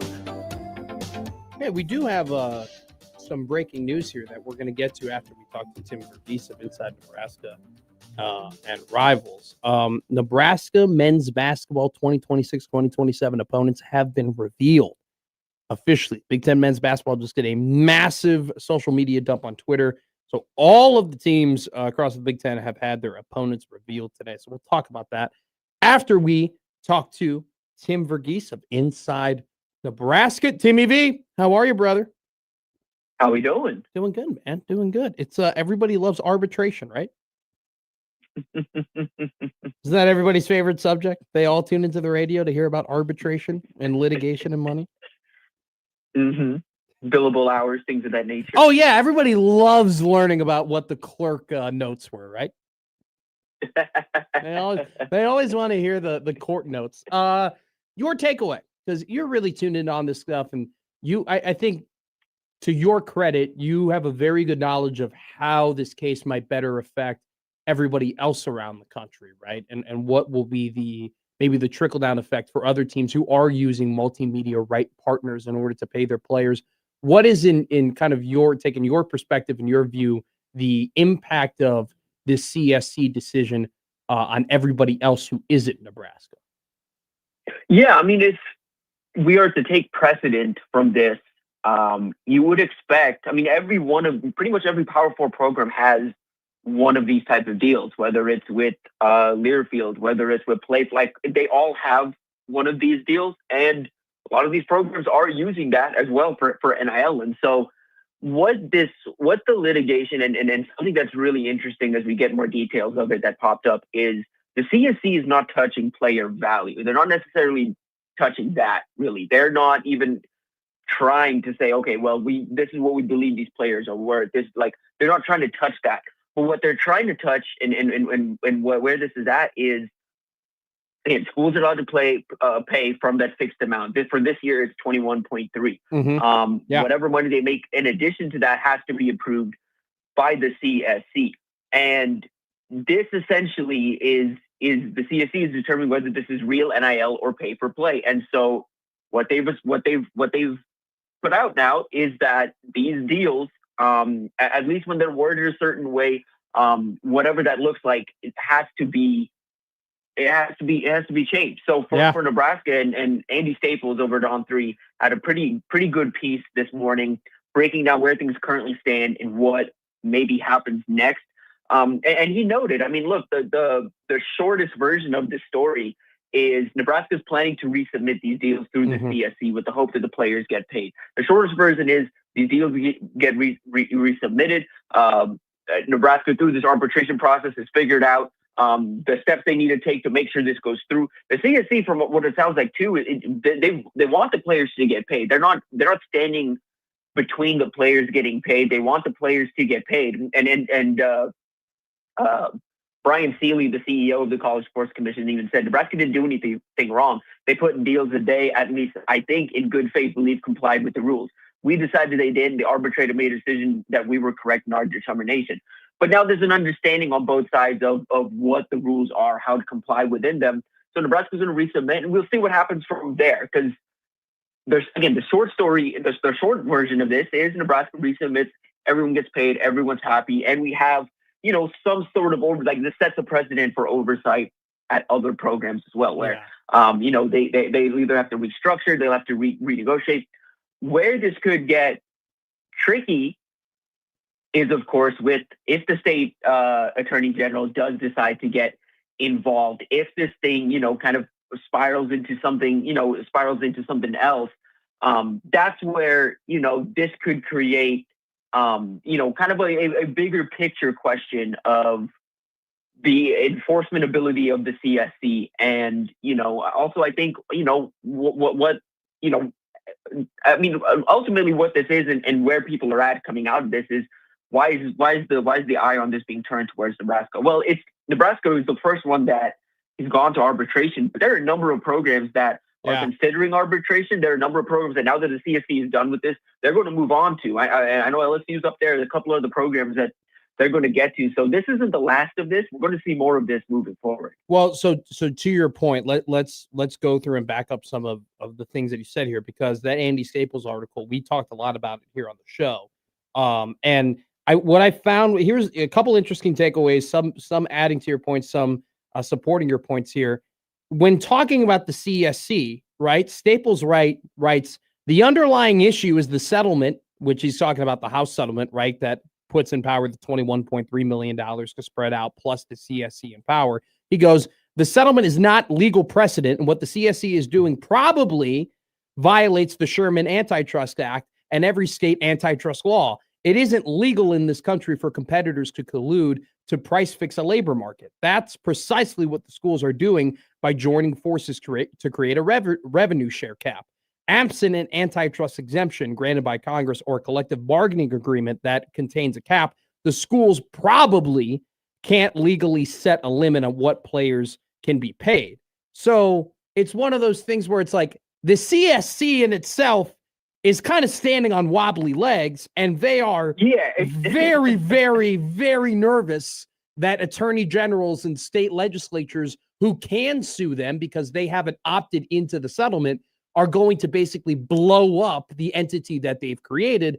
And to Nebraska's credit and to Nebraska's point, you talk about how Brian Seeley has been very non-combatant, and Nebraska is working reportedly, right? These are reportedly working toward remaking these deals. It seems like all parties don't want the CSC to be blown up. Stuart Mandel has gone ahead and said that, Seeley has made it clear that, he believes they are just reworking the deals right now. So I think it's one of those things where it's like, the CSC knows that it definitely isn't in the clear after having all of this done. And I think that Nebraska knows that there is a way to get their players paid and they can get these things done. It seems like they, though, through Andy Staples' reporting, are very active to get it done through Brian Seeley and through the CSC. And one more thing before I ask you another question here. Your point about other arbitration deals, right? Other deals going through arbitration. This is according to Stuart Mandel. As of April 30th, 21 deals had been consolidated into 3 pending arbitration cases. Attorneys for individual athletes with more specialized or limited arguments could produce unfavorable outcomes for the CSC. So, while the College Sport Commission might be looking at this as a win, hey, yeah, we've set a precedent that we can uphold these rulings, there's still a lot more things to happen. There's a lot more things to be done. And at least it seems like there is the feeling that Nebraska is going to try and rework these things and probably just have to do more paperwork. Right. And I mean, that's been, somewhat Nebraska's approach to NIL in general has been, they've wanted to be on the right side of things. They've wanted to work within the rules as much as possible. And so this part of it is not surprising. Now, if they resubmit and it doesn't go through, I think that's when things, could get interesting. And like, at this point, Nebraska, they don't seem ready to go to war with the CSC. No. But at the same time, I don't necessarily think, like you mentioned, I don't think the CSC would want to do this either. Would want this to escalate any further than it already has. No. But that's it. All of this kind of just lives within a gray area right now, and we're still waiting on further, litigation, whatever that looks like moving forward, where hey, we can actually operate in something that's not a gray area, and the enforcement arm over all of this isn't, again, the CSC, which, like you mentioned, is working on wobbly ground themselves. Well, I think that you see Seeley's comments about we want the players to get paid and we want them to resubmit it. And they even went as far as to say that they'll expedite this process. Like, well, we will make sure this happens quicker to get done what we need to get done.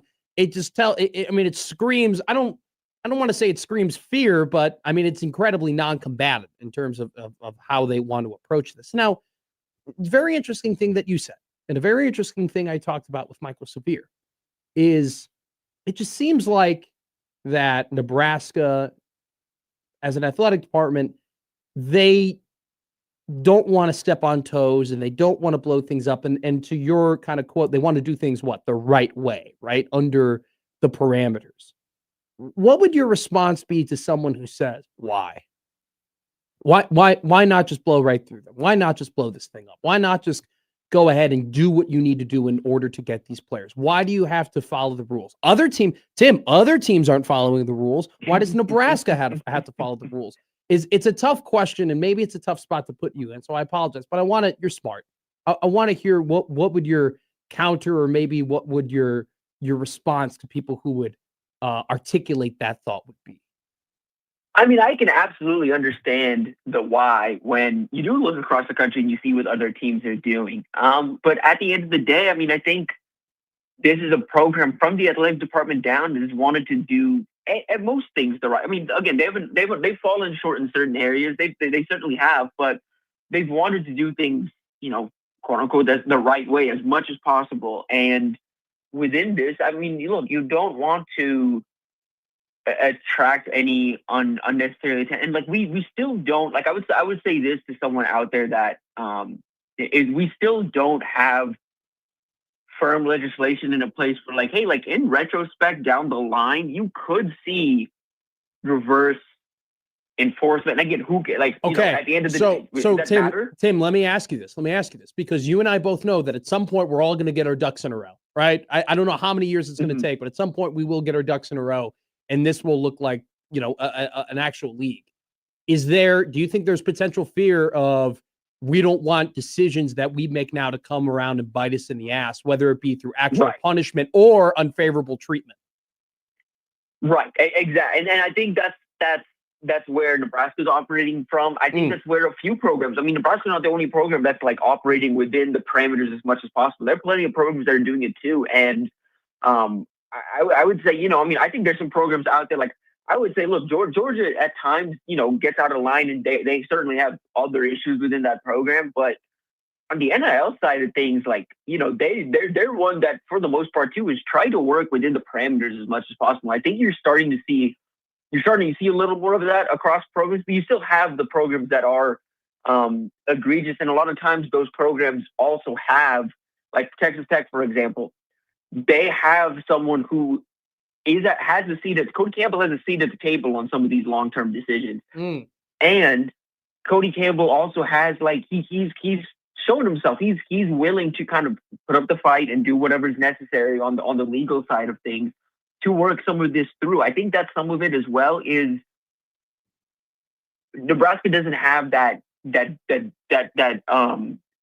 big money booster, I would say, that you can lean on and be like, okay, hey, can you fight our battles for us? Sure. Not just on the NIL side of things, but in court. Like, are you willing to kind of, be this voice and be this power broker be this mover and shaker for us because you have this influence with the money you have. Like they just don't have, they have boosters with money for sure. But again, we're talking about Cody Campbell money. We're talking about Mark Cuban money, it's a little different. You're talking about the type of money where you don't have to convince anybody, Right. The Phil Knight money. Yeah. Exactly. It's, and the program, like those are the programs that typically, when we talk about the ones that operate in this space of why do they get to do this? It's typically the programs that are pretty secure in the financial backing they have, and that those people financially backing them are passionate about the program and what they're doing to fight this in court if it comes down to it down the line. Well, I think, you can articulate this and you can take this away from what Nebraska, reportedly, we don't know for sure, but there now are numbers out there apparently of what Nebraska happens to be spending on the roster.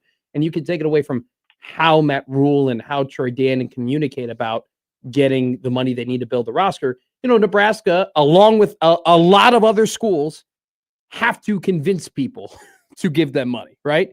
They have to make calls and they have to tell them, this is why we need it. This is what we're doing, so on and so forth. When you have kind of an arm where you just look at Cody Campbell and say, hey, we need this money. And he goes, all right. And there's no questions asked and there's no convincing done. It's obviously a massive advantage compared to, what a lot of other schools have to do. So I think that you're totally right in terms of it is nice to have a billionaire right now if you're a college team. All right, real quick, what last one before I let you go here. You went ahead and you retweeted a recruiting update, and we're seeing now a potential crystal ball from Steve Wiltfong. At least the metrics are pointing towards Nebraska landing a top 100 prospect from Pennsylvania, Matthew Gregory, a wide receiver. He's also getting interest on from LSU, UCLA, and Virginia Tech, but he's scheduled to take a visit in the next couple of next couple of weeks rather, in Lincoln. How big of a development is this for the wide receiver room and Da'Keil Shorts, where Gregory is the number 15 ranked wide receiver in the recruiting class? Yeah, this is one of those, we talk about top remaining targets here in the cycle. On the offensive side of the ball, as they kind of look to wrap up this receiver class, at least with 2 commits, looking for 1 to 2 more. Gregory's the top guy remaining really on the board. He's 6 foot, north side is 6 foot, 170 pounds, has field stretching speed, verified field stretching speed, 10.7 in the 100 meter, I believe is his best. So a blazer. Has that time. And then you turn on the tape with him. He's a guy who plays bigger than his frame, can really stretch the field, wins especially well on those deep routes, those long developing routes. It can go up and win for a guy of his size, can go up and win at the catch point pretty consistently. I think something he shows on tape too, he can contribute in all 3 phases. He's got some encouraging DB tape as a junior that shows some flashes there where, some schools had even started talking to him about potentially maybe working in as a defensive back at the next level. Also social value as a returner. And so, again, this is one of these top remaining guys for Nebraska. I don't think this battle's over. I've joined Steve Wilfong with the prediction in favor of Nebraska here. Because look, they're going to get the last official visit. At this point, we're expecting a decision after these OVs to be made. He's visited Nebraska before. He really liked the game day atmosphere while he was on campus. He's maintained a pretty consistent relationship with Da'Keil Shorts, who credit to Shorts here. Because coming out of that visit in the fall, thought Nebraska did well, but I wasn't sure if they'd done enough to establish themselves as a top contender. Shorts never really let up and has stayed pretty consistent in communication, and that has them now in position to get the last official visit from him. And like I said, though, look, he's going to make it out to UCLA. UCLA has come from behind in a couple recruitments this offseason. And that new staff out there, they've really impressed and they've taken some big swings. Virginia Tech's going to get him on campus for an official visit. And the thing with Virginia Tech is that's James Franklin, the previous Penn State staff. They developed a pretty good relationship with him at Penn State. It's been quiet between those two this offseason, but that said, I wouldn't count them out. And the wild card here is LSU. He's going to OV to LSU at this point. I think LSU has a few different wide receiver options. He may not be their top choice necessarily, but a guy they're working on. If they choose to, kind of up the ante of this recruitment from a financial sense, I think it could get interesting. But right now, Nebraska's going to get the last OV. I like where they're staying heading into official visits. This would be the icing on top for what's been a pretty solid receiver haul so far in the 27 cycle. Hey, to your point, UCLA, Bob Chesney, that new staff over there making big waves according to Rivals. UCLA has the number 11 recruiting class in the country right now. So really impressive stuff that they're doing. Nebraska in that Rivals ranking for the 2027 recruiting class, 15, would get a pretty big boost if they were to add another blue chip top 100 prospect and Matthew Gregory out of Pennsylvania. Timmy V, you're the best. As always, thank you so much for joining us here on Middays, Matt. Of course, always a pleasure. Appreciate you. Talk to you soon, brother. Timmy Verghese, inside Nebraska and Rivals. It seems like there's peace on both sides right now between the CS. This is all based off of reporting, by the way. It's all based off of Mandel, Staples, and NACOS. It seems like Nebraska would like to get through the CSC, and it seems like, and the CSC definitely wants Nebraska not to have to go to their attorney general to get this done through the state, because that essentially illegitimizes everything they're trying to accomplish over there at the College Sport Commission. And if Nebraska is able to do that, it's going to tell all the other states, hey, it doesn't really matter, what the CSC says, where you can go through your AG if you got the laws in place and you can go ahead and make the decisions you want. It'll be interesting, though, Josh Hodson. Nebraska has decided to pull back and say, hey, well, yeah, we want to follow the rules and we're going to be within the restraints of whatever you guys want. What happens if West Virginia or LSU or Tennessee or these other states that have some pretty powerful attorney generals, what if they get ruled against? Do they, treat it the same way? And do they go ahead and say, no, we're gonna operate within these rules? Or do they say, no, screw that. We don't care what Nebraska did. We're going to get our players the money that we need to get them, because that's what we need to do to compete. It will be very interesting to see what the aftermath of all of this looks like, and if the College Sports Commission can continue to have power, continue to make these decisions. So we will see. It'll be a conversation that we'll have over a very long period of time. Coming up next, let's break down a Big Ten basketball schedule in May. Hell yeah, brother. That's here on Middays with Matt.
Now back to Middays with Matt on 1620 The Zone.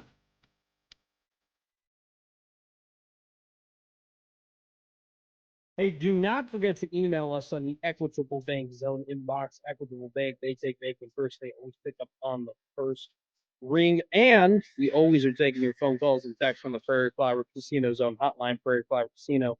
Play longer, win more. Something has popped across my Zone Twitter feed, which is powered by Liquid Trucking, which is possibly the best thing that I've seen in weeks, Josh Hudson. It is the Nebraska Big Ten schedule for really hyping this up. Basketball. It's the schedule. We get to see what games are going to. It's the basketball schedule. It's bet I can ballpark it. Well, I do think it is kind of okay. Here's why I do think it's a little bit of a deal, because you get to see like who you're playing at the home and who you're playing away, and there definitely are games like. There are times where it's like you get better games that are on the road against better opponents. And it's like you would like or prefer to a lot of your games against really good teams to be at home, right? That gives you an advantage. Sure. I'm here to especially Nebraska's home. Seriously, at Pinnacle Bank Arena, where we've seen that this team is way more likely to win games at PBA than anywhere else. Using John Rothstein's top 45 that he has released after the transfer portal and everything that has gone on. I have gone ahead and gotten the top 45 rankings of the opponents that Nebraska will be playing this season. So they will play 5 opponents: Michigan, USC, UCLA, Ohio State, Indiana, which include Michigan State and Iowa, who they have a home and an away with. So they'll play 7 opponents who are in the top 45 at home. Okay, so they'll play 7. They play 7 of their opponents in the top 45 will be at home. They will play 3 opponents that are home plus away on the road. Those 3 opponents will be Illinois, Purdue, and Wisconsin. So if we're going off of, did Nebraska get favorably really good opponents at home or unfavorably good opponents on the road? Nebraska has gotten more good opponents at home this season than they do on the road. There you go. And if I were to add something, if I were to play Purdue on the road at any point this year, it would be this Purdue team that is not going to have Fletcher Lawyer, Trey Kaufman-Renn, and Braden Smith. So pretty favorable indeed in terms of the fact that you are going to be playing Michigan at home, USC at home, UCLA at home, Ohio State at home, Indiana at home. All of those teams set to be within the top 25. When it comes to the Rothstein top 45. A couple of those teams have had some really, really good transfer portal cycles. Indiana and Ohio State definitely are the ones to boot there. USC as well. Musselman trying to get it done in Southern California. So Illinois at home that's going to be tough. Illinois is going to be very, very good this year. Super smart, veteran team. Brad Underwood really finding his stride over in Champaign. That'll be a marquee game. But I think the game that everybody is kind of really going to circle their calendar for when it comes to Nebraska basketball will be that Michigan game at home. We haven't had the dates released. That won't be for a while. But by the way, I'm not saying that our boy started this trend, but I've seen way more NFL schedule stuff on my Twitter feed this year than I have any other year. It seems like there are a lot of people who are way more fired up about what the NFL schedule release is going to look like on Thursday than I've seen in the past. Every year that event gets bigger and bigger. I mean, it used to not be an event at all. It used to just be a release. I remember a time where we didn't care. It was like a PR thing. Mm-hmm. Hey, here are the order you're playing your games. Now it's honestly, it is like Christmas for some of these social media teams. I mean, it is like the NFL schedule release is like busy season for accountants. You know, it's like tax day. What tax day is to an accountant is what schedule release day is to the social media teams or NFL teams. They go all out now to try and improve. Your team has been kind of the reigning defending champ of schedule releases for the last couple of years. Yeah, us and the Chargers. I mean, it'll be interesting to see who makes Mike Vrabel jokes. Will there be a Mike Vrabel schedule joke? Someone's going to do I it. know. I don't think somebody. cross that line. I think I'm telling you, if that's a no go. That's a no go. Do you know what it is ago? Making fun of Ole Miss. A lot of people are doing it. We'll talk about that next.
Now back to Middays with Matt on 1620 The Soul.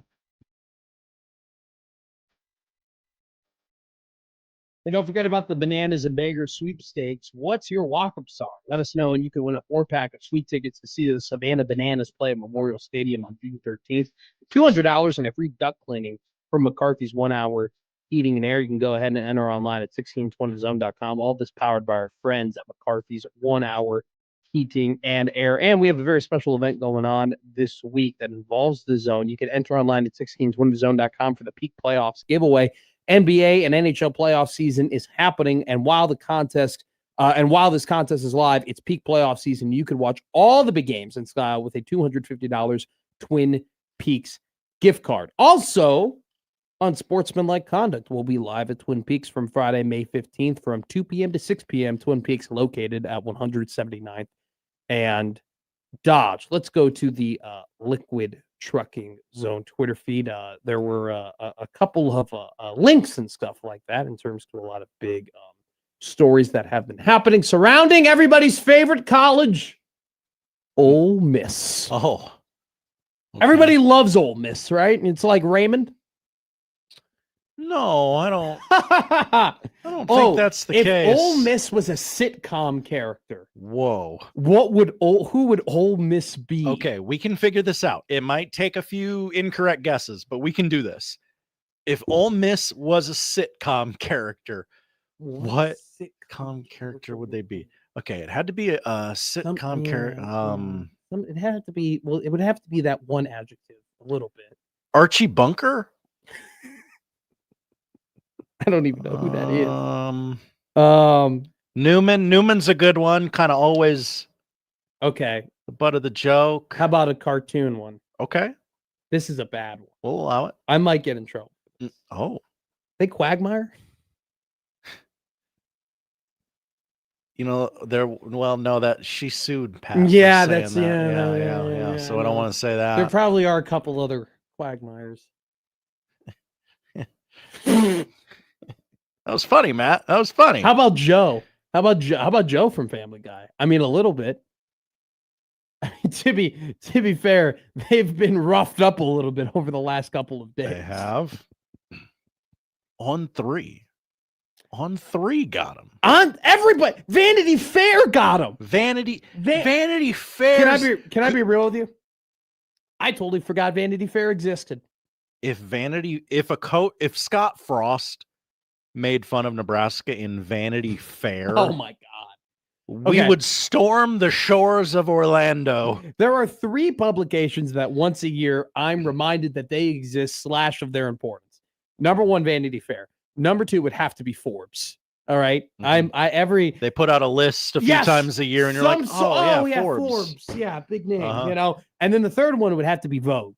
There's always some sit down, let everything out interview on They get like Vogue. one a year, and it's like, it's like, holy crap, Vogue, right? And by the way, Vogue is such a strong publication name. Same thing with Forbes. Mm-hmm.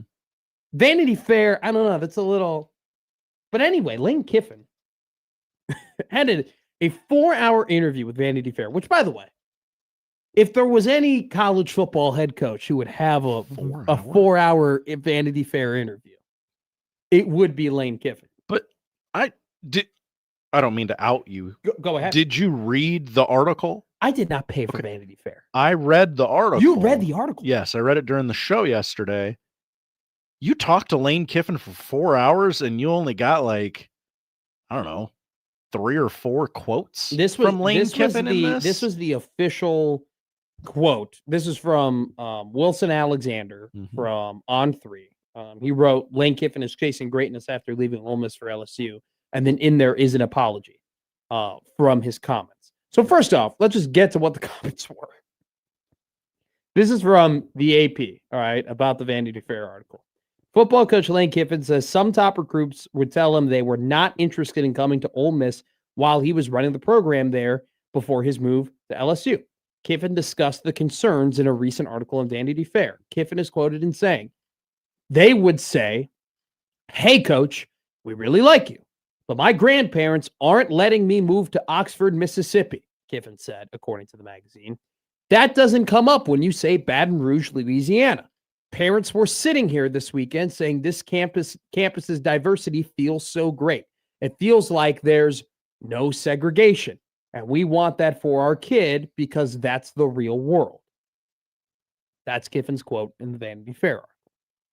Now, when you use the word, when you say it feels like there's no segregation, it infers that Ole Miss is a campus that recruits and their parents feel like it's segregated, okay? Which is a damning remark, especially with that state's history and even that school's specific history, right? So, I mean, now this is what Lane Kiffin goes ahead and says when his apology in Wilson Alexander's article. He goes, I really apologize if anybody at Ole Miss or in Mississippi was offended by that. In a 4-hour interview, I was asked a lot of questions on a lot of things, and Ole Miss has been wonderful to me and my family. I was asked questions about the differences in recruiting, and I said a narrative that would be battled there from some out-of-state black parents and grandparents who was not wanting their kid to move to Mississippi. That's a narrative that coaches have been fighting forever. It wasn't calculated by bringing it up. It's one of those things where it's like, if that's the truth, that's the truth, right? Like if that's the case, that's the case. And I don't think if you're asking about the difference in recruiting, Lane Kiffin is totally well within his rights to be like, that's a difference. That's something I don't have to battle through anymore. At the same time, you know, that's a really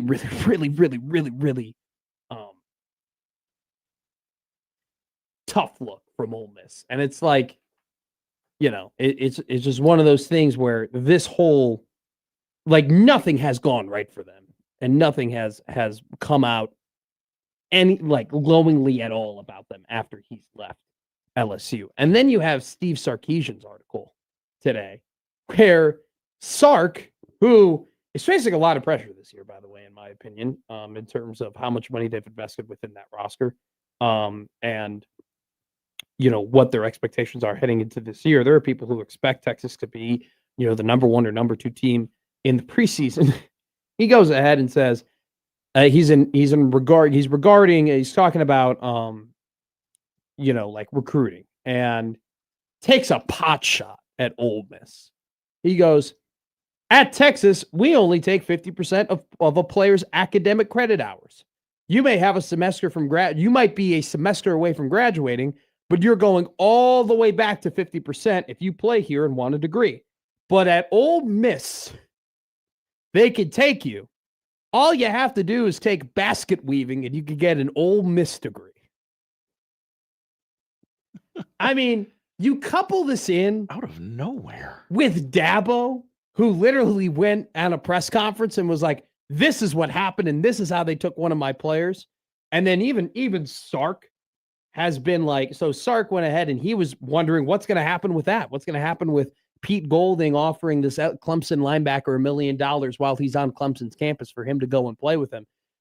Sark says, we all signed up to be part of the NCAA, and then we all allegedly make the rules. Everyone knows the rules, right? Then we go to our attorney general and say, we don't like that rule. Let's just sue. Right now, no one is afraid of the consequences. Who do you think that's in reference to?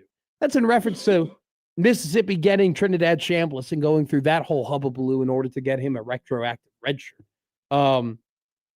It's just, it's one of those things with Ole Miss. It's just like they have been, and whether or not you agree or disagree with it, right? Like I'm just making the observation. It has it has been a nightmare 5 months for them. A nightmare 5 months for them. Every time the last good moment they had was that playoff game they ended up losing. Since then, it has been, and whether it's right or you know, it's just been them being dragged through the mud and looking terrible. Whether it be through Golding, whether it be through everybody literally saying to Lane Kiffin, "Go and date the hotter girl, go and date the better looking girl, go to the better job, go to the job." Like, how could you have Lane Kiffin saying, "Oh yeah, Nick Saban told me to take this job, and Pete Carroll told me to take this job," and he talked. No one told him to stay. Yes, is what the way he tells it, which always have to take it with a grain of salt Yeah. when Lane Kiffin tells you But something. like, you know, his statements, is that something that he necessarily needs to reveal to people in terms of recruiting to Mississippi? No. Is it something that if anybody would know the challenges that he would have to go through recruiting there? Yeah, he would. And is that something that obviously, based on history, that is very plausible that would be the case? Yeah. And it's just the reality of what they are. There's a couple spots in the article where whoever wrote it, I'm sorry, I didn't bring that with me. But the whoever wrote it said, Lane later came up to me and said, "Hey, I'm worried about the way that came off. Like I didn't mean it to sound like a dig at Ole Miss. I love everybody there. I'm not trying to start anything." Isn't it more of a damning statement though that it wasn't a dig? Yeah, You know? that it was just. Well, I mean, that's the way it is. That's just the way it is. Yeah. Like, you know, it's just I really don't have any sort of opinion on anything other than like you're just observing what Ole Miss has gone through over the last five months. It has been not even pot shots. Like Dabo is fully within his right to be pissed that Pete Golden is showing his player $1 million check while he's on campus, right? Steve Sarkisian, I don't think Steve Sarkisian is just taking shots to take shots. I think he looks at the whole Trinidad Chambliss situation and then their whole tampering situation and all the advantages that they may or may not have in terms of how they can bring guys in or what they're doing, the fact they're unapologetic about it, and be like, screw this, screw that guy. You know? In the story, Lane talks a lot about the fear of, you know, it's hard to build here because, you know, that's one of the factors that he brought up. And, you know, if we lose 4 or 5 games in a year, are they going to get rid of me? Are they going to axe me like they did? Yeah. He talks a lot about James Franklin. Like they were in the Final Four last year and you fired the coach the next year. Like, is that going to happen to me if I get one wrong at LSU? It's the same standard, but they have more resources, and that was his justification of it all. We'll see how it goes. You know, Snow and Happer were having a great conversation today in regards to Nebraska's reportedly, and this comes from Husker Online and On3, their $29 million payroll. And the conversation then turned into if Nebraska spent more than $29 million, would X amount of wins be acceptable, right? And it just really comes back to like, there is such a double-edged sword in terms of having resources versus not having resources. Where if you don't have resources, especially now, and you're not spending the money, the prerequisite money that you have to be competitive, I mean, how are you going to, like, it's going to be very, very difficult to be successful. But if you are given the resources, the bar that you have to clear to be deemed successful is so ridiculously high. And I do think that, and this stems a lot from, there are a lot of people in college sports who may not have paid attention to pro sports who fully think, oh, now that you're spending money and you spend the most money, you have to win. You know, and unfortunately, let me tell you about the New York Mets. Let's talk about all of the. I mean, when was the last time? Okay, so before the Dodgers did it, the last 2 years. Okay, when was the last time the team that had spent the most money ended up winning the World Series? Without looking it up, I'm going to guess like the Yankee, one of the Yankees teams. Probably in 09. It's like just because you spend the most money does not mean that you're going to win. And so I do think that there is, like, to Lane's credit, there is a massive double-edged sword of being like, great, I have all the tools I need to be successful. But now you can make the argument that the bar is very, very, very high, maybe impossibly high, just for me to be satisfactory. Right? Ryan Day wins a national title. We go, yeah, finally. What do you mean? Yeah, we've been waiting. What do you mean you haven't won it before? Right? Like, James Franklin, that's the funny thing, too. If James Franklin, let's say they just got to the college football playoff and they lost in the first round, there absolutely would have been a conversation of whether or not he's the guy to get them over the hump. Right? So it's this whole conversation of the goalposts really do move all the time right now in college sports. And you're almost, I remember Josh Pate one time was talking about, like, what job would you take if you could have any job in college football? And he goes, Kentucky. Like, I would take the Kentucky job because I'm in the SEC.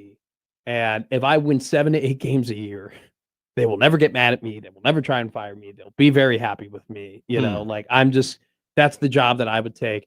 If I do that for an extended period of time, I will never have those massive expectations, and I will be built a statue. Right. And it's one of those things where a lot of these coaches strive and fight and climb the ladder in order to get these very prestigious jobs. But what comes with having a prestigious jobs at times, and honestly now more so than ever, is just unrealistic expectations. Right. And maybe not unrealistic expectations, but also just not, I think the more accurate thing would be to say, Josh, instead of unrealistic expectations, a lack of appreciation for actual success. Oh, okay. Yeah. Because if you spend the most money in the NCAA and you spend a ton of money on a coach and you pay a staff a ton of money, you're going to have expectations of winning a national championship. But you also can't call, like, I think that we're so easy and so quick to be like, oh, they only won one college football playoff game with Lane Kiffin and, the most expensive roster in football. What a failure of a season. Right? I think that, in this era where it's all about how much money you're spending and how much money can you allocate, how many resources you have, we tend to ignore some legitimate accomplishments because of what we perceive what they should be able to accomplish. And I think that's what Lane Kiffin is really trying to explain, right? LSU goes 10-2. They make it to the Elite Eight. They end up losing in the quarterfinal of the college football playoff. What would we call that for a lot of teams? Well, Great season. Hell of a Banner year, man. Yeah. Hell of a year. You won 11 games. You won a college football playoff game. What would we call it for Lane Kiffin? We would say, can he get the job done next year? Met expectations. What if Lane... all right, how about this? Let's throw a great hypothetical, because this is literally happened last year. Lane Kiffin goes 4 years in a row. He wins 10 games in the regular season. He wins 1 game in the college football playoff. He gets knocked in the quarterfinals 4 years in a row. Are we talking about Lane Kiffin having a 44-8 record? Or would we be talking? Would we be talking about Lane Kiffin in the regard of he can't get over the hump? We'd have the latter convo. It'd be more that, but the new job puts a wrinkle in that. But yeah, I would agree. You're probably talking about, that's Kiffin's ceiling. We would make fun of him. It's like we made fun of James Franklin. I mean, we're making fun of him right now. Basket weaving. I mean, look, I think what Kiffin said, and I appreciate that you brought up that point of the Vanity Fair. Is like, I don't want to come that off as a shot. That's just the reality. Yeah. You know? It's just, you kind of look at Ole Miss and you're like, man, they've been like, whether or not you sit on the other side of this radio and think it's acceptable or not, you cannot deny over the last 5 months that they have been absolutely just. I mean, Clemson's gone after them. Sark has gone after them. Lane Kiffin is sitting. Lane Kiffin keeps telling you how much prettier and better and less racist his new girlfriend is.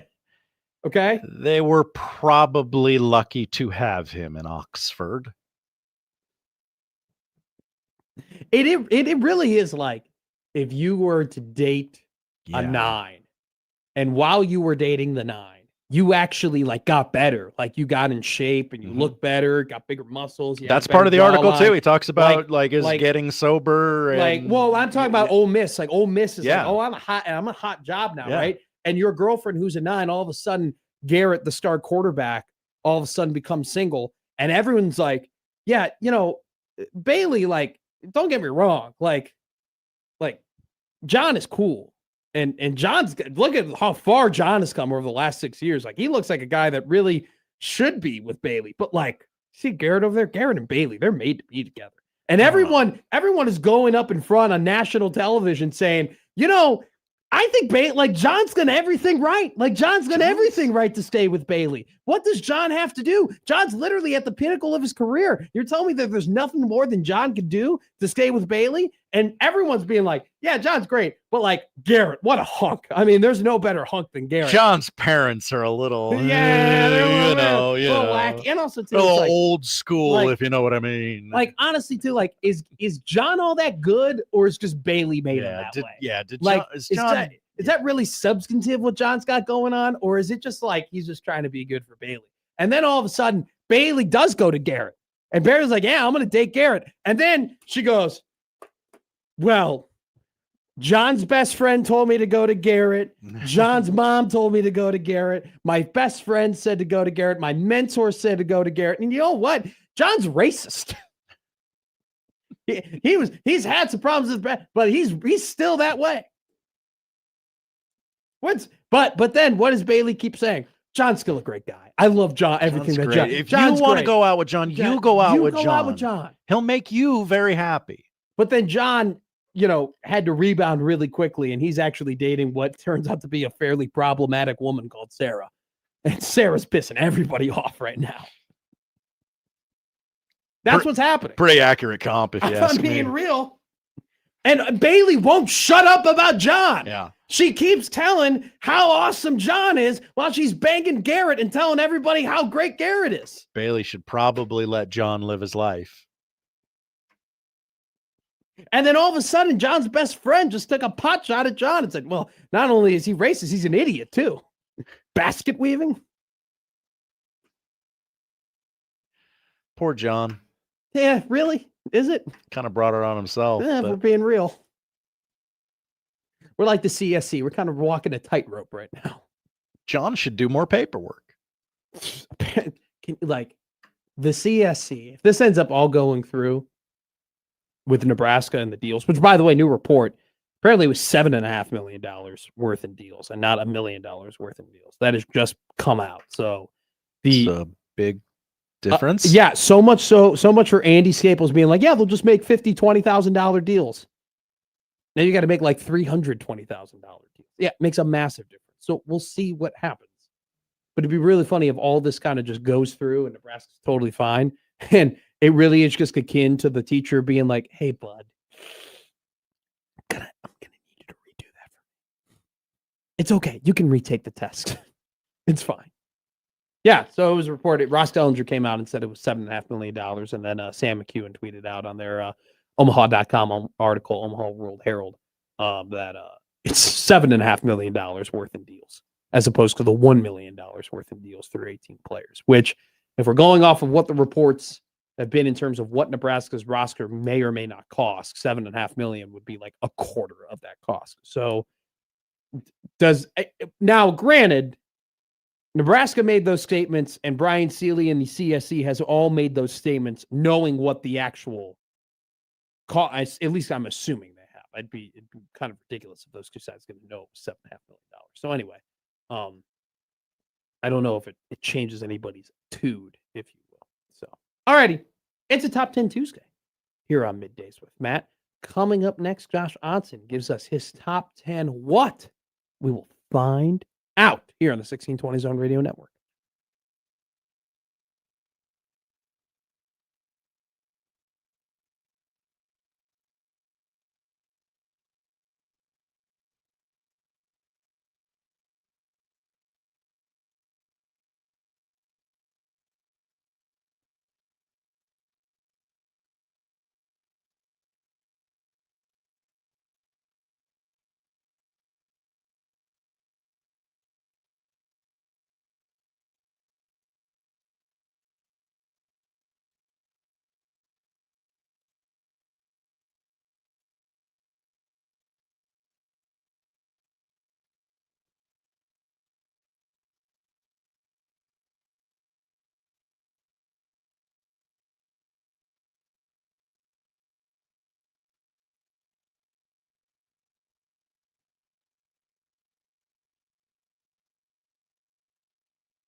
Now, back to Middays with Matt on 1620 The Zone.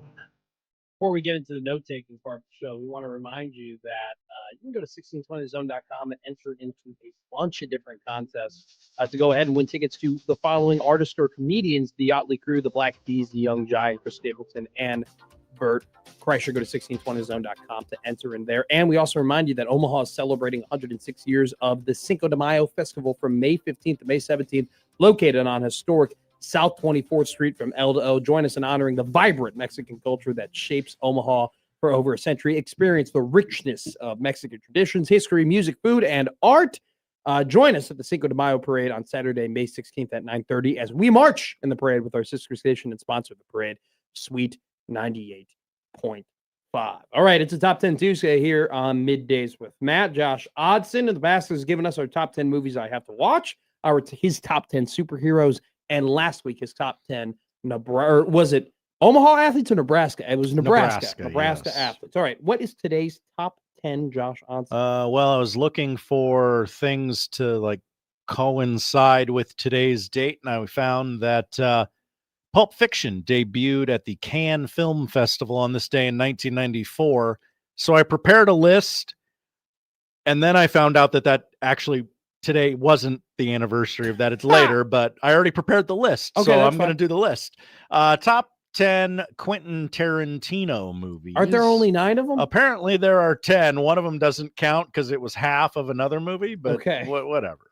All right, let's do it. Number 10, Jackie Brown from 1997. Probably the least successful. Never heard of it. Of Quentin Tarantino's movies. Never heard of Jackie Brown. Pam Grier. He wanted to make a movie with Pam Grier, so he made a movie with Pam Grier. This is going to be, you know what? Funny enough, I think I've seen half of these movies. Okay, so this will be good. Okay, all right. I was wondering how much you'd be able to participate. What's number 9? Number 9, The Hateful Eight from 2015. Okay, yeah, that one doesn't get a lot. I know that it had a lot of hype going into it, but it doesn't get. It's not a cult classic or anything. It's not. It's a lot of people thought it was boring, a little slow. I mean, it's 3 hours long. I mean, but it's a stage play that is a movie, and people had a tough time with it.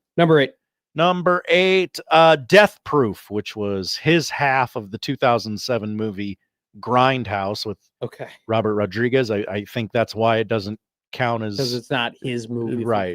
Right. Fair enough. Number 7.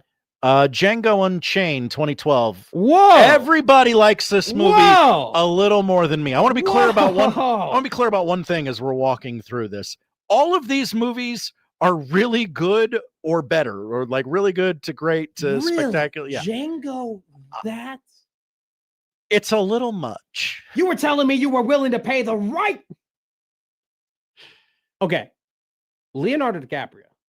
Terrific in it. But like scarily terrific in it. You know what I'm saying? A little too good. But Candyland is a crazy like setting. You know? It's absolutely. It's a wild ass movie. It is wild. I enjoy it. I very much enjoy it. I think it's a good Django Unchained 7. All right, what's 6? Number 6 is his most recent film, Once Upon a Time in Hollywood. I could have guessed that. I haven't seen this one. I like a hangout film. Yeah, but then again, everyone always talks about. Okay, so you know how everyone was like,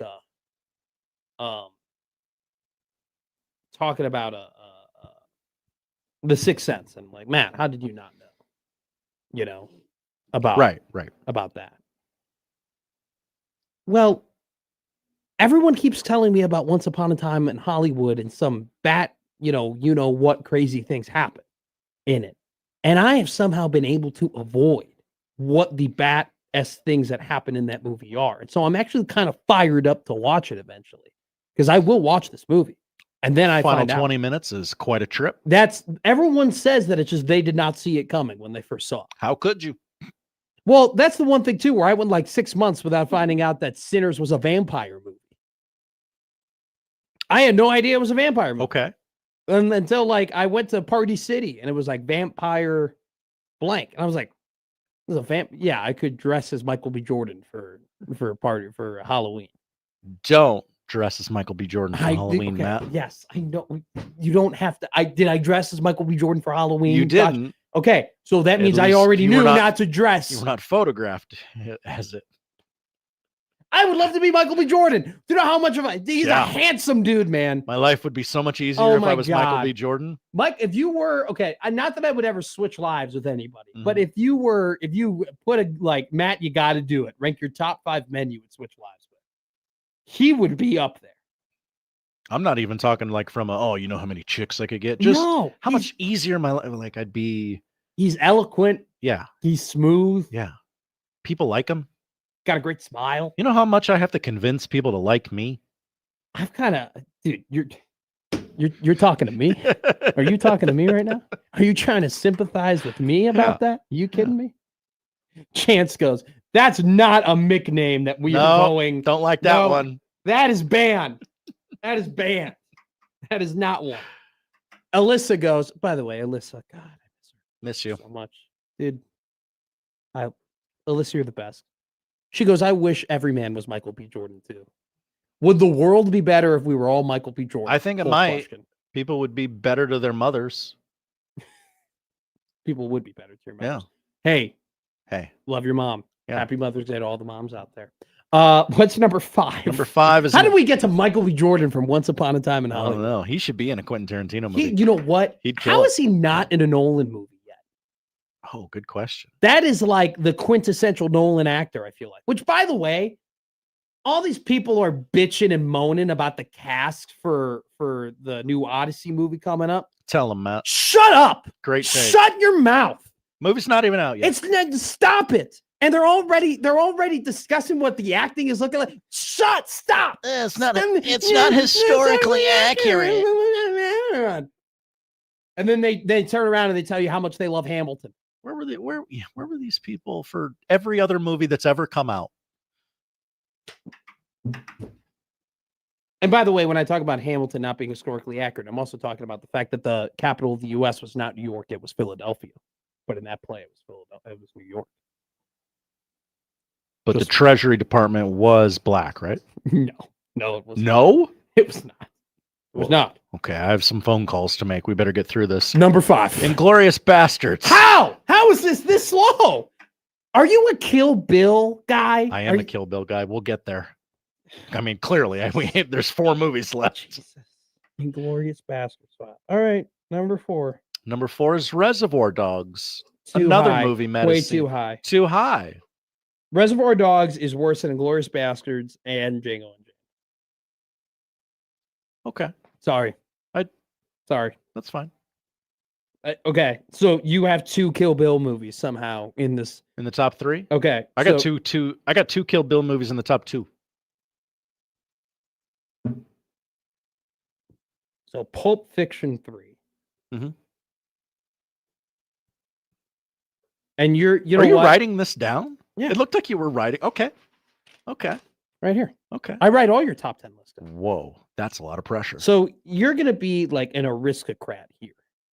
And you're going to put Kill Bill 2 or Kill Bill at the second spot. And you're going to say that Kill Bill 2 is your favorite Quentin Tarantino. That's correct, man. Yeah, there it is.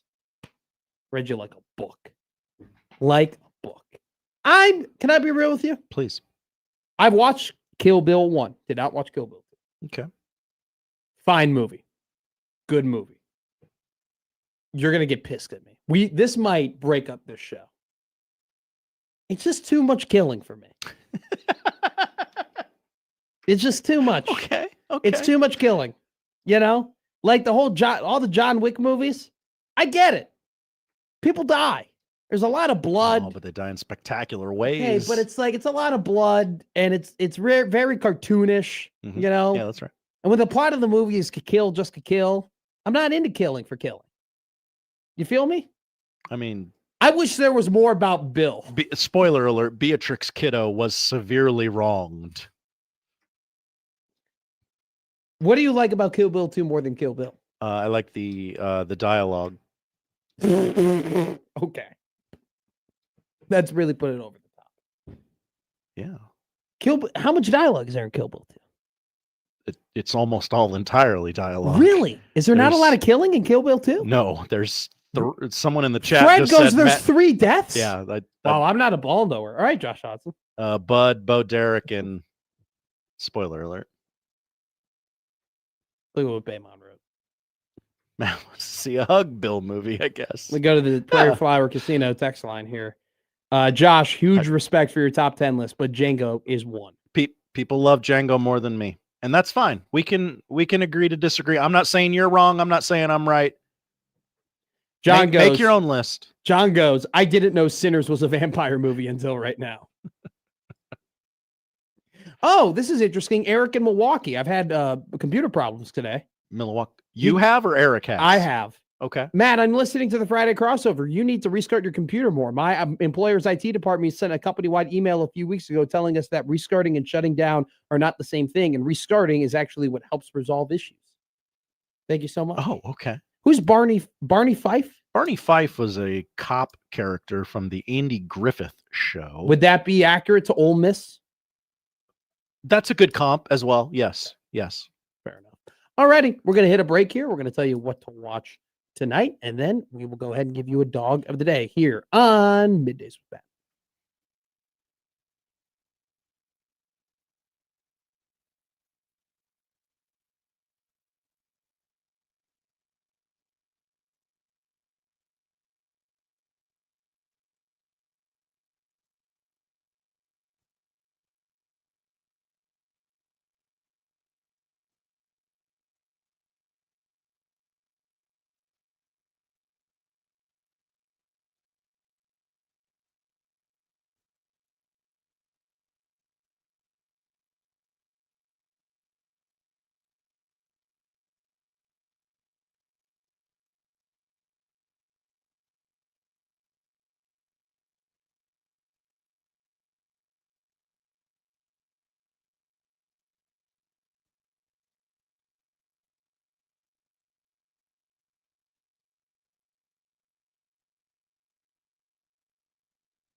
John Bishop was right.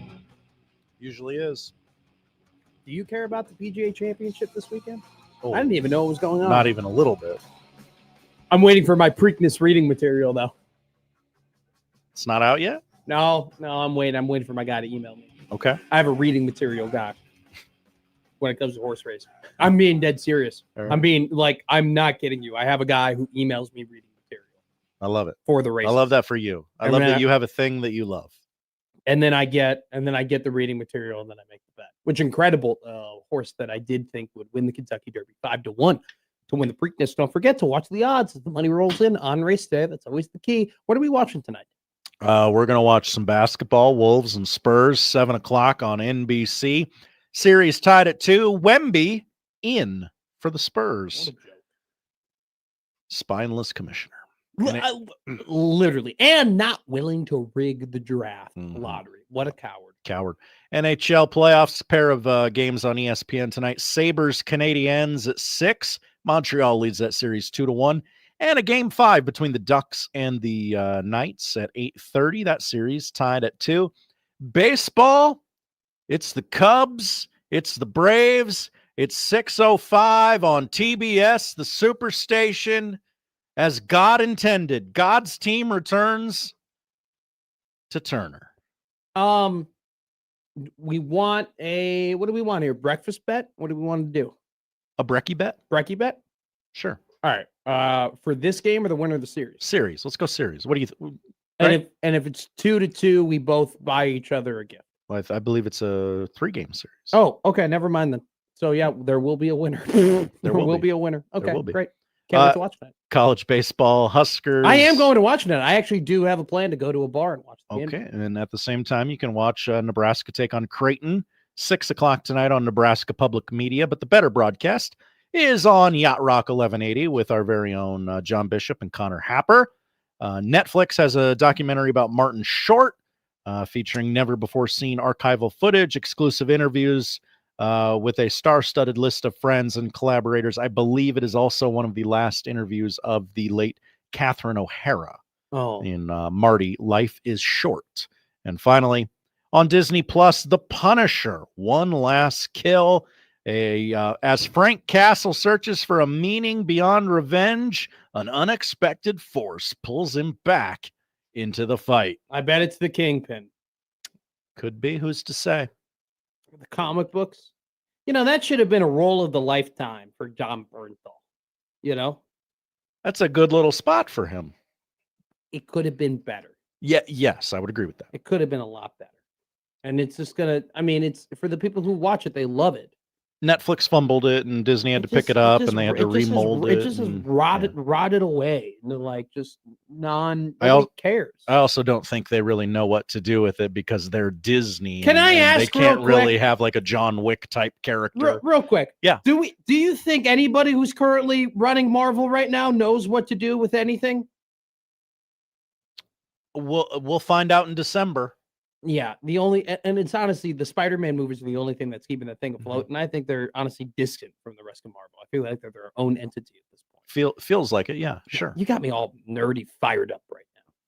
What a great way to end the show. What a phenomenal way to end the show. All right, folks, let's talk right now. I'm going to kill your bookmaker. I'm going to rip his throat out. I will blow this man out. I will step on his throat until the man chokes. Let me tell you how. Dog. Winners. Dog. Winners. Dog. Winners. Dog. Winners. Dog. Winners. I'm on a roll. Dude, you got to love dogs, right? All right.